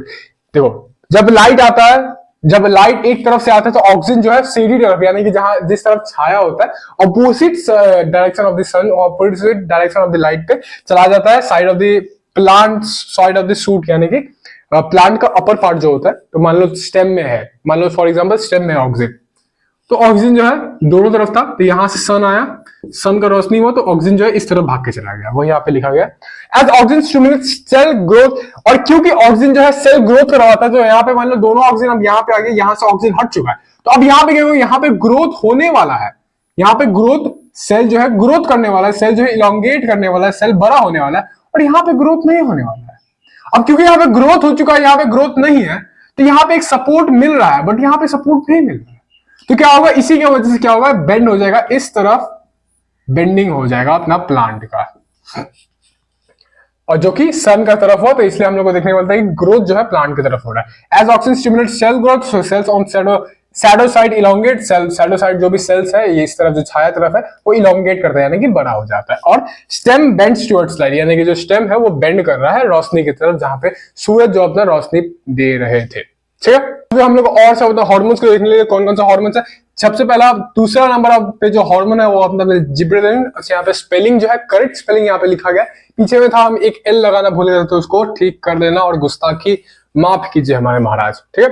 तो ये क्या प्रमोट करता है, ग्रोथ ऑफ स्टेम, यानी कि स्टेम जो होता है अपना डंडी जो होता है उसका ग्रोथ को प्रमोट करता है, हेल्प करता है उसे ग्रोथ कराने में। और दूसरा चीज है promote seed germination and help in development of fruits, simply promote करता है सीड जर्मिनेशन। सीड जर्मिनेशन क्या होता है, वो जो सीड होता है, छोटा सा जो बीज होता है, वो जो एक पूरा पौधा में कन्वर्ट हो जाता है, एक पूरा प्लांट में कन्वर्ट हो जाता है, ये जो प्रोसेस है इसको सीड जर्मिनेशन कहा जाता है। तो ये क्या करता है, प्रमोट करवाता है वो सीड जर्मिनेशन को, helps in development of fruits, fruit जो होता है अपना फल जो होता है उसका डेवलपमेंट में मदद करता है, ठीक है। कौन करता है, जिब्रेलिन। थोड़ा बोरिंग लग रहा होगा बट पढ़ लो, ऐसे यही टॉपिक है, कोई इतना डिटेल कोई इतना इंटरेस्टिंग टॉपिक नहीं है।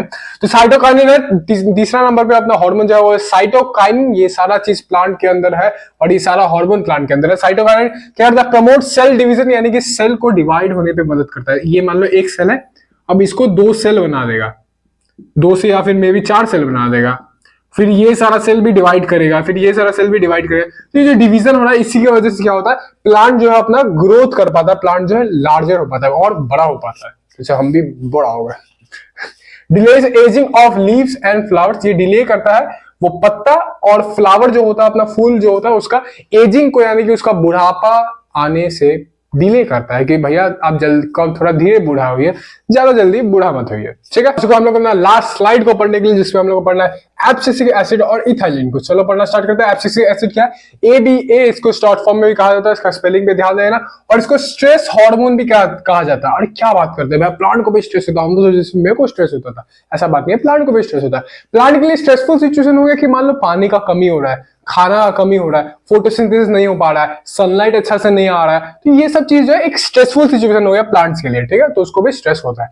तो ये जो एब्सिसिक एसिड है वो स्ट्रेसफुल सिचुएशंस में प्रोड्यूस किया जाता है, उस समय काम करता है अपना। ये करता है सिंपली, इसका सबसे मेन इंपॉर्टेंट काम जो signal stomata to close during water scarcity, जब पानी का तंगी होता है, पानी का कमी होता है, तो ये करता है सिग्नल करता है स्टोमाटा को बंद होने के लिए। जब स्टोमाटा बंद हो जाता है तो उससे क्या होता है, ट्रांसपीरेशन नहीं होता है, तो पानी जो है वो बचा हुआ रह जाता है, तब पानी जो ट्रांसपीरेशन होकर वेस्ट नहीं हो जाता है, ठीक है। तो पानी जो है प्लांट के पास बचा रहता है और वो वाटर स्कैर्सिटी से फेस कर पाता है, पानी का कमी को अपना पूरा कर पाता है। और ये करता है promote falling of leaves and fruits, promote करता है कि लीफ और फ्रूट जो है अपना पत्ता है और फल फूल जो है वो अपने गिर जाए। इसको ग्रोथ इनिबिटर भी कहा जाता है, इसलिए यहीं से तुमको पता चल रहा है कि सबसे पहला चीज तो ट्रांसपीरेशन को रोकता है, स्टोमाटा क्लोज करता है, दूसरा चीज falling of leaves and fruits को प्रमोट कर रहा है, ठीक है। और पांचवा है अपना लास्ट वाला जो है वो है इथाइलिन। इथाइलिन क्या करता है, प्रमोट्स रिपनिंग ऑफ फ्रूट्स। देखो ये जो है ग्रोथ इनिबिटर भी है, ग्रोथ प्रमोटर भी है, यानी ग्रोथ को रोकता भी है, ग्रोथ को प्रमोट भी करता है, ग्रोथ को आगे भी बढ़वाता है। इसका रीजन ये है सिंपली कि ग्रोथ इनिबिटर यानी कि वही कोई ना सीड का ऐसे जर्मिनेशन है उसमें थोड़ा सा हेल्प करता है, और growth promoter sorry, growth promoter इसलिए है क्योंकि वो सीड का थोड़ा सा जर्मिनेशन में हेल्प करता है। ग्रोथ इनिबिटर इसलिए क्योंकि फ्रूट्स को रिपलिंग में हेल्प करता है। फ्रूट्स को ये एसिड का वजह से फ्रूट जो है पकता है, पकने का वजह से वो गिरता है, तो एक तरह से ग्रोथ इनिबिटर भी हुआ है। ठीक है, तो अभी के लिए तुमको इतना जानने की जरूरत है। इथाइलिन जो है प्रमोट करता है रिपलिंग ऑफ फ्रूट, और उसके कोई जानने की जरूरत नहीं। एनसीईआरटी में तो ये तो दिया भी नहीं हुआ है, हम लोग सिलेबस में नहीं है ये चीज। तो कॉन्ग्रेचुलेशन, तुम्हारा इसी के साथ पूरा चैप्टर खत्म होता है। पूरा ये जो चैप्टर था कंट्रोल एंड कोऑर्डिनेशन, अच्छा से हम लोग डिटेल में खत्म कर चुके हैं। कोई भी डाउट होगा, कोई भी तुमको कंप्लेन होगा कि भैया ऐसे पढ़ा सकते हैं, ऐसे इंप्रूवमेंट कर सकते हैं, तुम कमेंट सेक्शन में बता सकता है। विद ओपन माइंड हम तुम्हारा एडवाइस को लेंगे। ये वीडियो में मिलते हैं तुमसे नेक्स्ट वीडियो में, तब तक के लिए